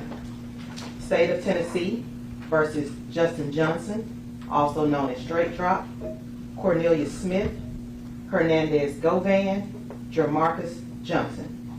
Indictment for conspiracy to commit murder first degree, Tennessee Code annotated 3912103, Scats Code 31015, Tennessee Code annotated 3913202, Scats Code 21015. Witness F. Frias, MPD, summoned for the state. J. Browning, Multi-Agency Gang Unit, J. Browning. A true bill signed Mary Bernard, foreperson of the grand jury. Date indictment returned November 10, 2022. State of Tennessee, Criminal Court of Shelby County, September term 2022. Count 1. The grand jurors of the state of Tennessee, duly selected and paneled, sworn and charged to inquire for the body of the county of Shelby, Tennessee, upon their oath present that Justin Johnson, also known as Straight Drop, Cornelius Smith, Hernandez Govan, Jermarcus Johnson, between June 1st, 2021 and March 1st, 2022 in Shelby County, Tennessee, and before the finding of this indictment, did unlawfully, intentionally, with premeditation, and with the intent to commit the offense of first-degree murder as classified in Tennessee Code annotated 3913202 against the person of Adolph Thornton Jr., enter into an agreement with each other to commit the said offense. That said Justin Johnson, also known as Straight Drop, Cornelius Smith, Hernandez Govan, and Jermarcus Johnson, acting for the purpose of promoting or facilitating the commission of the said offense, and agreeing that one or more of them would engage in conduct which would constitute the said offense. In furtherance of the conspiracy, of the said conspiracy, one or more of the parties to the conspiracy committed an overt act, to wit, Justin Johnson, also known as Straight Drop, traveled to 2370 Airways Boulevard and killed Adolph Thornton Jr. Cornelius Smith traveled to 2370 Airways Boulevard and killed Adolph Thornton Jr. Hernandez Govan solicited both Justin Johnson, also known as Straight Drop, and Cornelius Smith to kill Adolph Thornton Jr. Jamarcus Johnson aided in Justin Johnson, also known as Straight Drop's hideout and escape after the killing of Adolph Thornton Jr. Aided communications between Justin Johnson, also known as Straight Drop, and Cornelius Smith after the killing of Adolph Thornton Jr. and facilitated payments to Cornelius Smith for the killing of Adolph Thornton Jr., all of which is in violation of Tennessee Code Annotated 39-12-103 against the peace and dignity of the state of Tennessee, signed Steve Mulroy, District Attorney General, 30th Judicial District. Count 2. The grand jurors of the state of Tennessee, duly selected, impaneled, sworn, and charged to inquire for the body of the County of Shelby, Tennessee, upon their oath present that Justin Johnson, also known as Straight Drop, Cornelius Smith, Hernandez Govan, on November 17, 2021, in Shelby County, Tennessee, and before the finding of this indictment, did unlawfully, intentionally, and with premeditation kill Adolph Thornton Jr. in violation of Tennessee Code Annotated 39-13-202 against the peace and dignity of the state of Tennessee.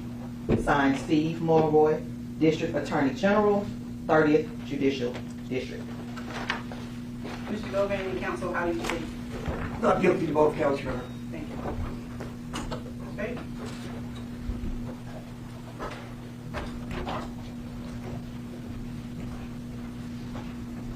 Good morning.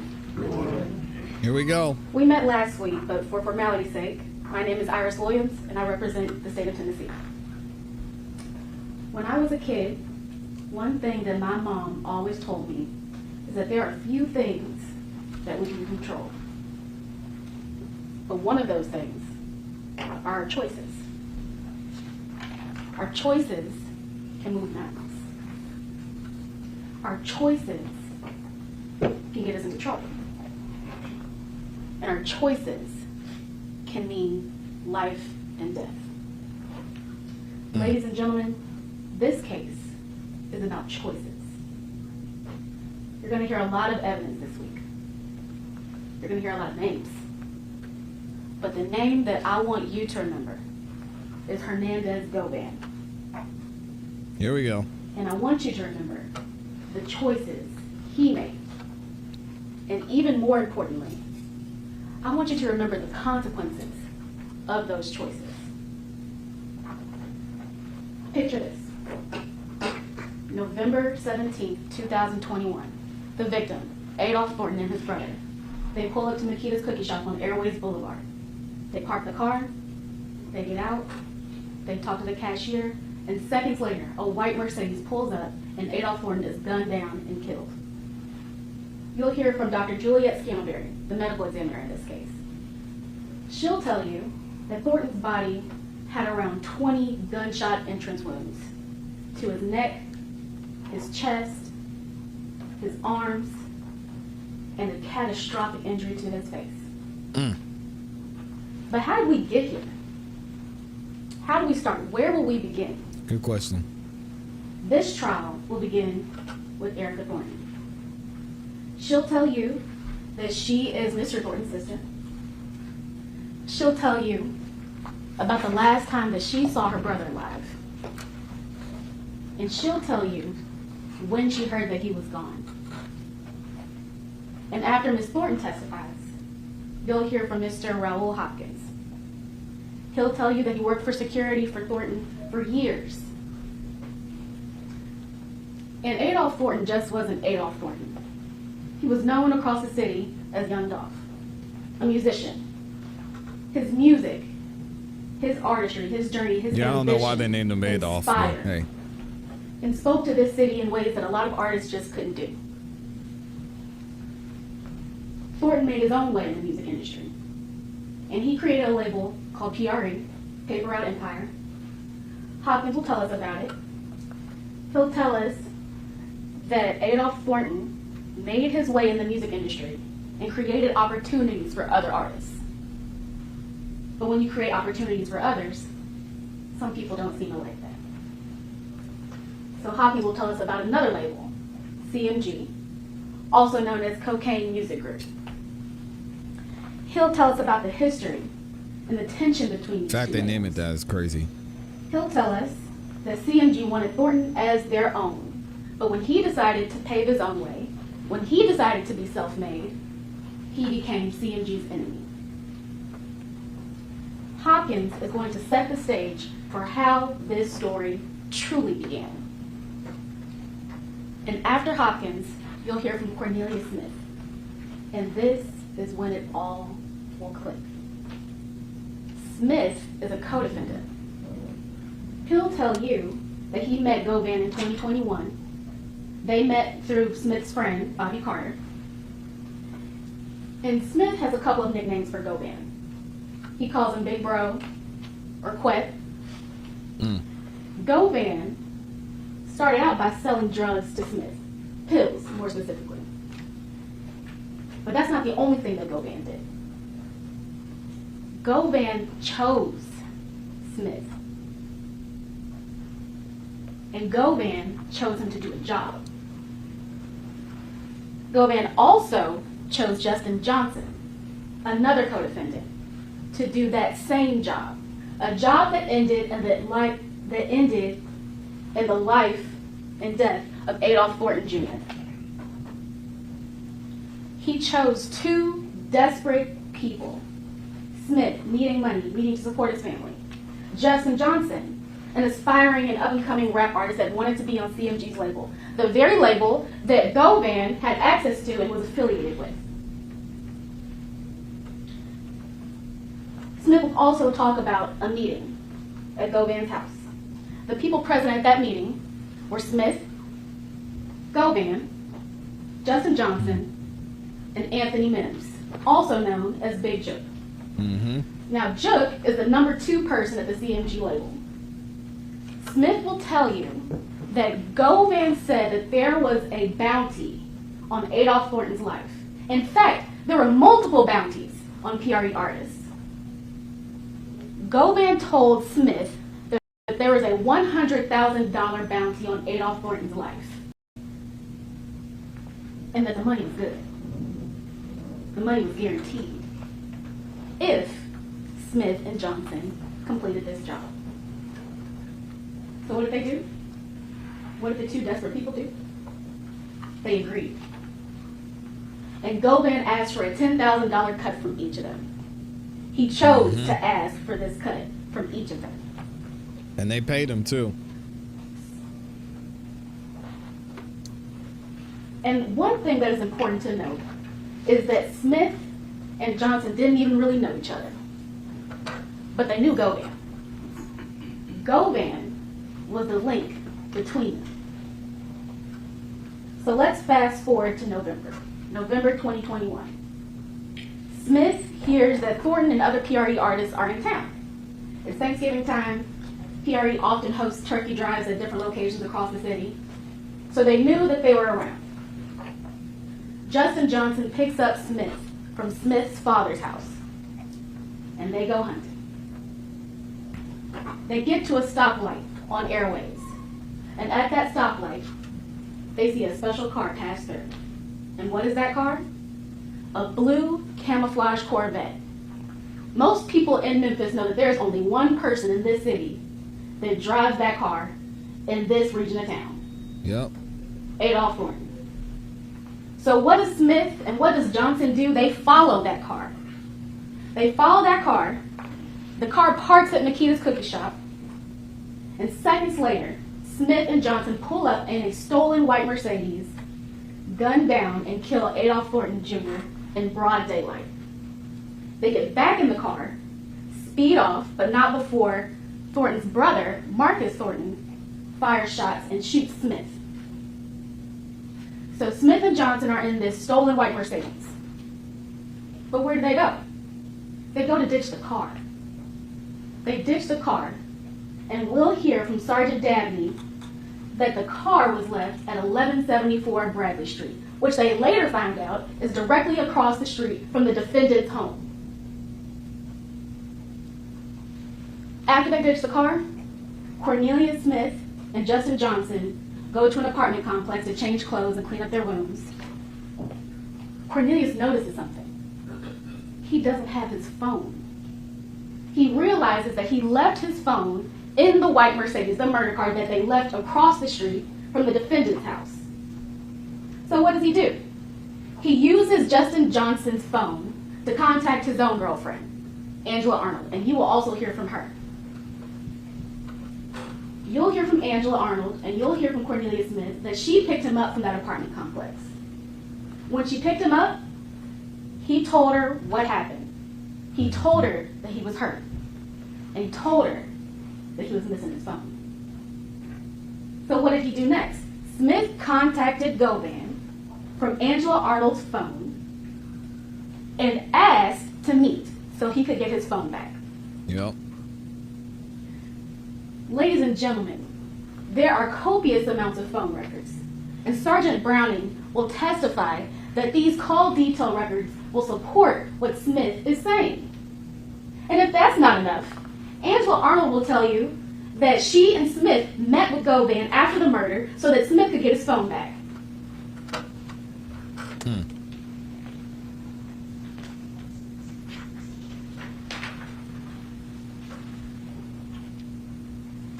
But that's not where it ends. Smith will tell you that at that exchange, Govan gave him money to buy a car cover, to hide the white Mercedes, to hide the murder car that was parked directly across the street from his own home. Not only that, but the day before Cornelia Smith was arrested, he ran into Govan. Govan was concerned. Govan was worried that Cornelia Smith had not been paid. And so what did he tell Smith? He told Smith that he was going to go to Privé to make sure Smith got his money. Privé is a lounge and restaurant that's affiliated with CMG artists. Ladies and gentlemen, choices. A choice to get two desperate people to agree to murder Adolph Thornton. A choice to guarantee them money. A choice to ask for a cut of that money. A choice to help one of the killers get his phone back after the murder. A choice to make sure that one of the killers got paid after the murder. Choices. When you hear all of the evidence, and when you hear all of the videos and look at all of the photos and exhibits, you will see the consequences of Govan's actions. Violence, death, loss. A man, a human being, taken from this world in one of the most shocking of ways, getting cookies for his family in broad daylight in his neighborhood during the holidays. At the end of this week, the state will be asking you, the jury, to make a choice.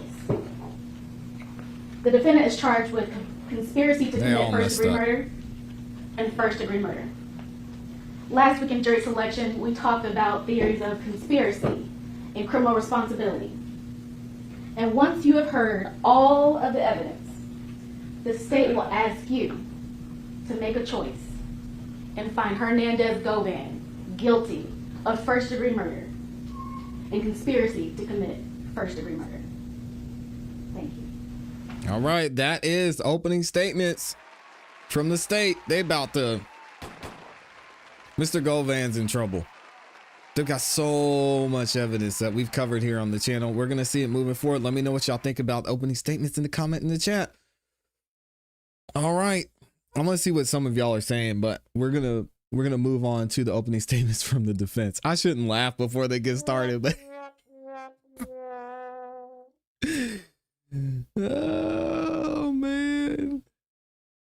He really was. Not too many make and put money back into their hoods.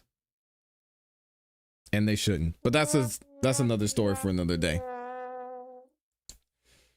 I don't want to get into that. Y'all get out of the hood, stay out.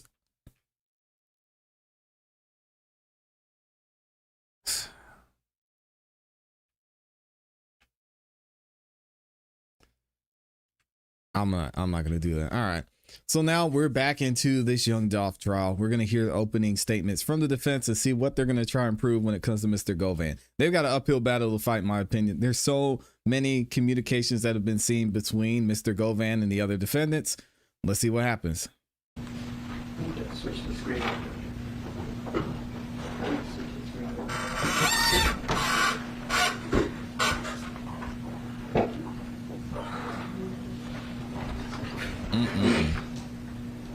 Okay, if I use the button. Right. He's going to. It's just going to take a minute to switch it over.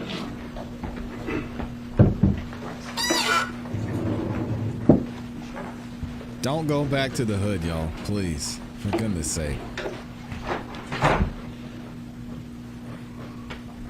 Don't go back.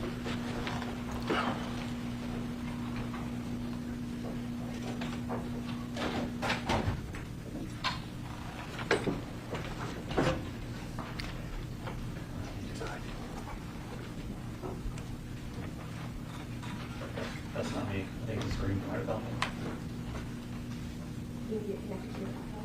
Right. I'm not even going to visit family because they're going to know you're coming.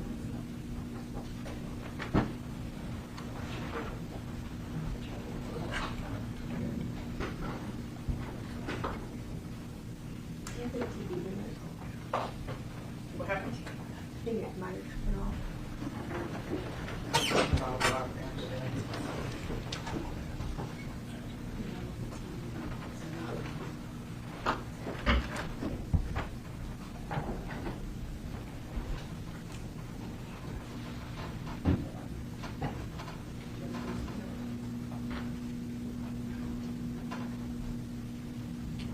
Did that do anything? Just turned off.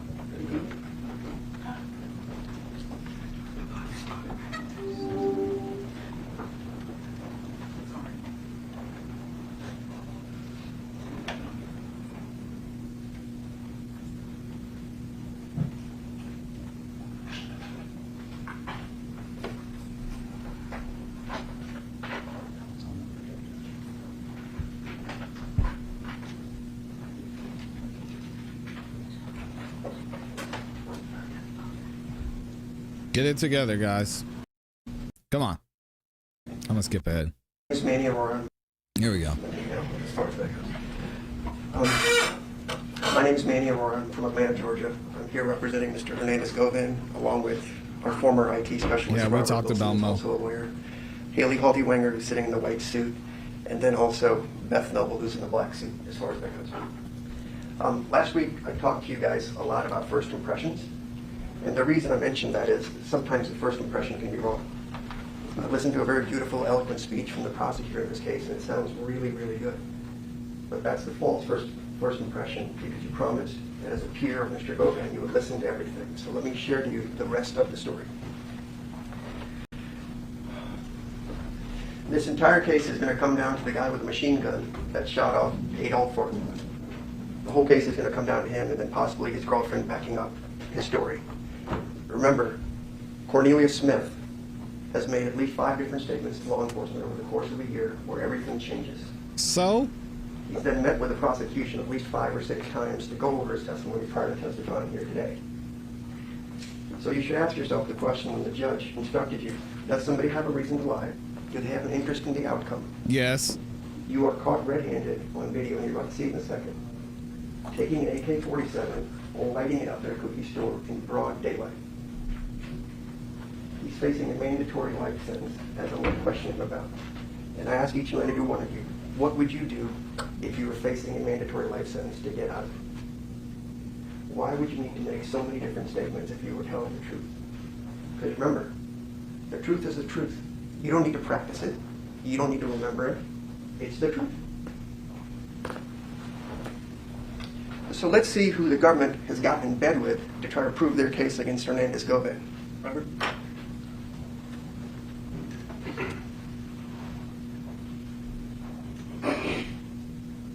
That's why when you get enough to get out, get out. Amen. And don't tell anybody where you're at either. That's just in general. Good Lord, man.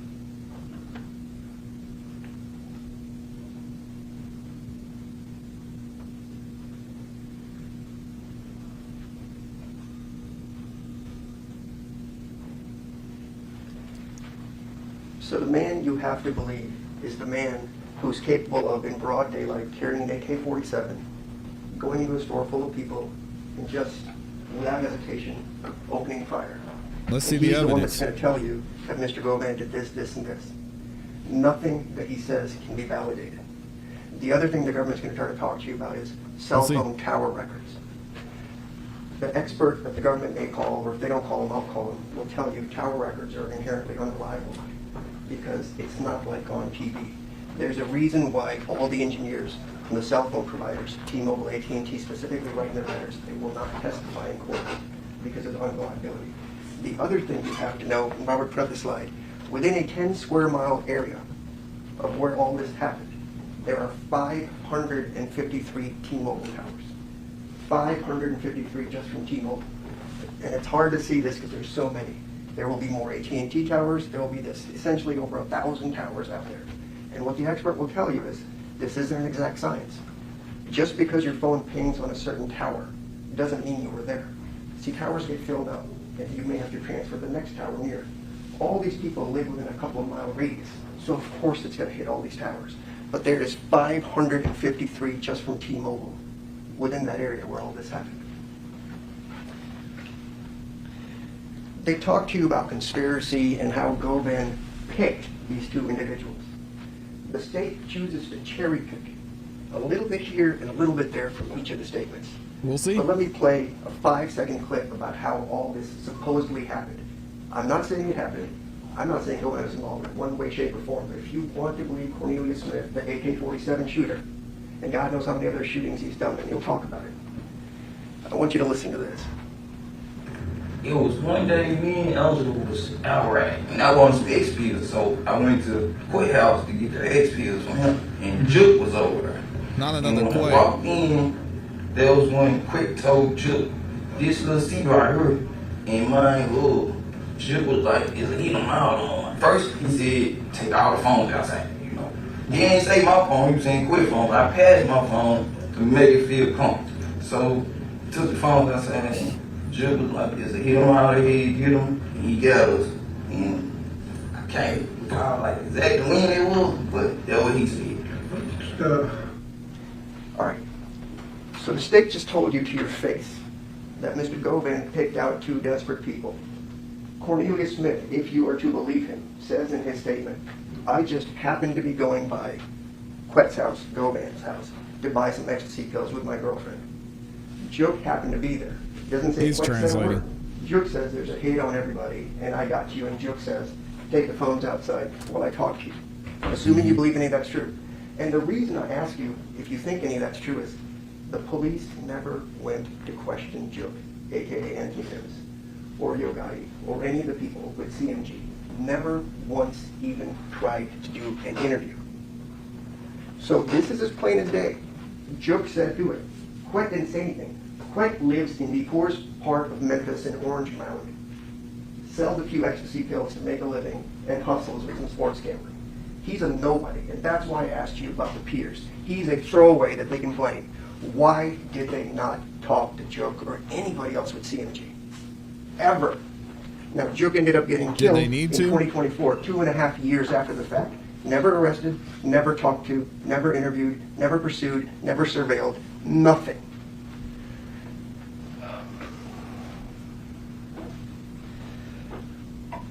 The judge also told you, when you assess credibility, you need to look at how well you remember this thing.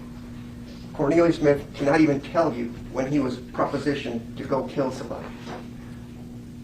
The shooting happened in November 17, 2021, and the best the police can say is that this meeting, where just randomly happened, as Cornelius himself has said, was sometime between August and September. 3 months prior to the shooting taking place. 3 months. He will tell you there's no plan. All he was told by Jerk was there's a price on their heads. And that's kind of funny because when the cops, if they testify honestly, will tell you there have been multiple attempts on Mr. Dolph's life. Twice in Charlotte by other folks and once in Los Angeles. Everybody in Memphis knew there was a price on their head because there was a war between PRE and CMG. They were shooting each other. Yo Gotti's car was shot up here. The song 100 Shots came up after one of these things. There's a rivalry going on and people have been shooting. The police went through this. They know this. They also pulled YouTube videos where people are openly threatening to kill Dolph. It's in their slideshow. You know what they call their investigation? Operation Cookie Monster. That's how tasteful this whole thing has gotten with these folks. I'm sorry, my arm is shaking because I'm so furious that we're here as far as the trial goes. So the other thing the government hasn't told you when we talk about first impressions is, for weeks prior to the November 17, 2021 shooting, nobody called Govan, talked to him, did anything, be it Justin Johnson or Cornelius Smith. What Cornelius will tell you, which the government didn't tell you, is that morning, it was Cornelius' daughter's birthday. But he gets a call from Justin Johnson and says, I got a car, let's go do something. They get in the car and they start driving around, just looking for somebody to kill. They just happened to see young Dolph's car going by. And they opened fire. And they killed him. And the interesting thing is, even though nobody communicated with Govan for weeks prior to this, they didn't talk to him that morning. He didn't help him get the car. He didn't help him escape. He didn't tell him what to do. He didn't tell him where to go. He didn't do anything. It was a spontaneous issue between two young men that morning. They shot him. And you know why there's no plan? Because they just start calling random people after the shooting. They don't call Govan. They have to go someplace. We'll see. Get bandaged up as far as that goes. The people that help them, never been charged as accessories to anything. They then get rid of whatever they need to get rid of. They left the car across the street from Govan's house on the middle of the street, in front of the street. So if there's some master plan, that may be one of the dumbest plans you could possibly have if you're going to kill the most important person, the most famous person in Memphis, as far as that goes. Again, there were no phone contacts for weeks prior to the shooting, especially in the morning. Govan wouldn't know that the Mercedes was used. The only way anybody finds out is social media blows up right away, and multiple people start calling Justin Johnson, including Govan, who knows him, because the word's out that Justin may have done this. Trayon Ingram is another word you'll hear. He actually carjacked the white Mercedes and then gave it to these gentlemen to use in the shooting. He's not charged in this case. He's not even charged with carjacking. But he happened to pick up another murder. Are we defending or finger pointing here? So now he's in custody for the other murder that he committed. Perhaps when making first impressions, you would have wanted to know that.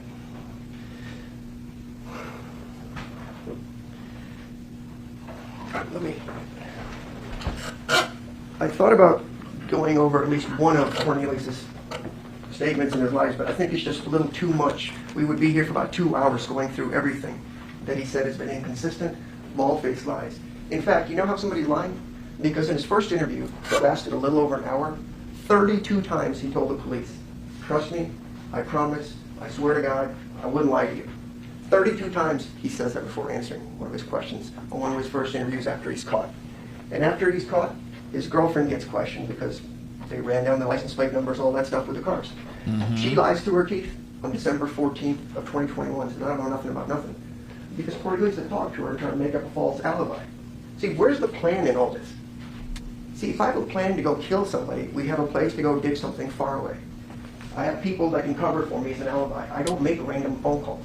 And so Angela, who knew nothing about this, according to her, picks them up at the location where they're getting bandaged up for being shot, drives them around town, helps them out. Of course, she's not charged. She initially lies and denies everything. The police then come back and say, we're going to charge you if you don't tell us the truth. And so on the 17th of December, 3 days later, she comes back. All right, let's get into this AJ Scott. Sorry, guys. Mr. Cornelius Smith has called 4 of his family members to reach out to Angela to get the story straight. Because he keeps saying on the jail phone calls, find out what she said, find out what she said, find out what she said.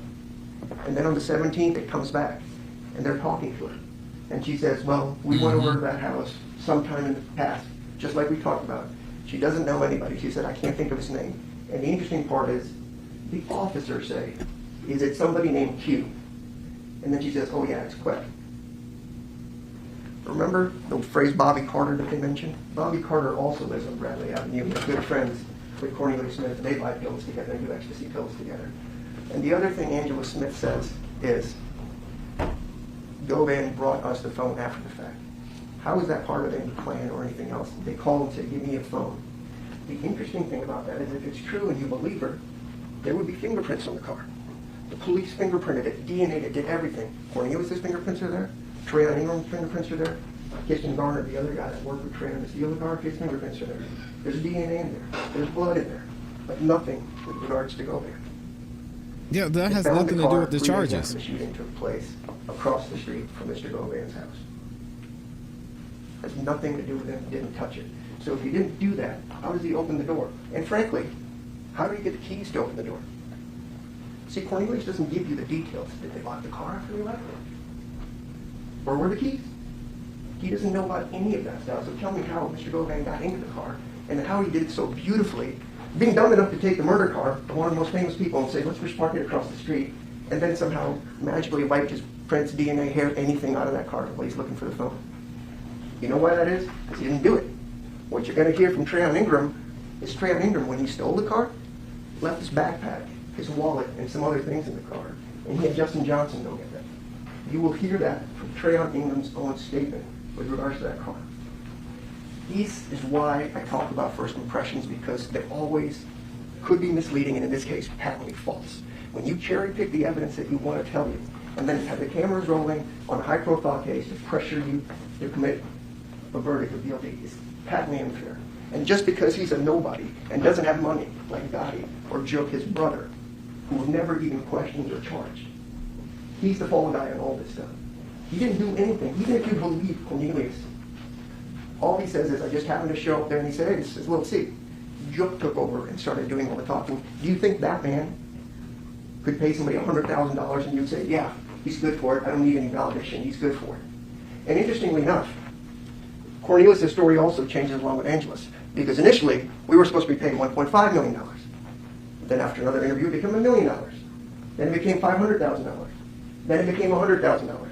Then it became, we're going to split $100,000 between me and Justin Johnson. Then it became, somebody gave me $50,000 in a brown paper bag. Then it became, oh no, I'm wrong about that. It was after I was arrested, somebody gave my lawyer $38,000 in a bag to represent me. That's how many times the story has shifted as far as that goes. But the one thing that he does say is, after I got the money from Mr. Joke's people, it was understood that he was on that team. Again, Joke never arrested, never talked to, even though he says that's where the money's coming from. That guy doesn't have $1 million or $100,000 or anything like that. I may walk around. Well, maybe he just wanted them killed. He's indicated. The judge has found that. I'm here to help him, because people that are labeled as nobodies, I will not tolerate it. He needs to be fought for. He is your peer. We need to do this right. Mr. Govan, stand up. Hold your head up high. Mr. Govan matters. You can't do this to people just for political gain, because you got to solve a crime because somebody famous died. It's just wrong. But you can sit down. We can't have a society like this where you base convictions on assault rifle people opening up fire on somebody. And you remember when I told you he couldn't even remember when that meeting was, that random meeting? The best thing he could do is remember that the meeting was sometime between when he tried to shoot Wu. He said, stand up, or boy. Somebody else. That's the best he could do as far as that goes. And so you have to believe if this meeting happened, for 3 months nothing goes on, and then one day it just happens. Remember I asked you about pork chops and chicken and all that kind of stuff, if you're going to do something, even if you have a plan and it changes? If you believe any of that, he didn't have any plan. If you have a plan, you have a place to go. You have a place to hide out. You have an alibi built in. None of that happens. None of that happens. And Mr. Cornelius Smith is going to get up here and tell you, I want to bare my soul, I want to come clean, I want to do all this other stuff. You know, I call BS on that hard, because when he tells you that, and he will, because he's testified to it before, that he wants to bare his soul. He wants to make amends. Then ask yourself, why for 4 years didn't he just take a guilty plea and take his life sentence and start making amends? He still hasn't pledged anything. His lawyers in negotiations with the government. There's, quote, no deal, but, you know, we do good things out of our heart when we're caught dead, red-handed, murdering somebody, because we don't want any benefit by coming on the stage and telling you whatever you guys want to hear. 6 times with interviews, 6 potentially more times with the government, more interviews. The truth doesn't change. You don't have to remember it. You don't have to practice it. You don't have to rehearse it. It is what it is. And this is not the truth.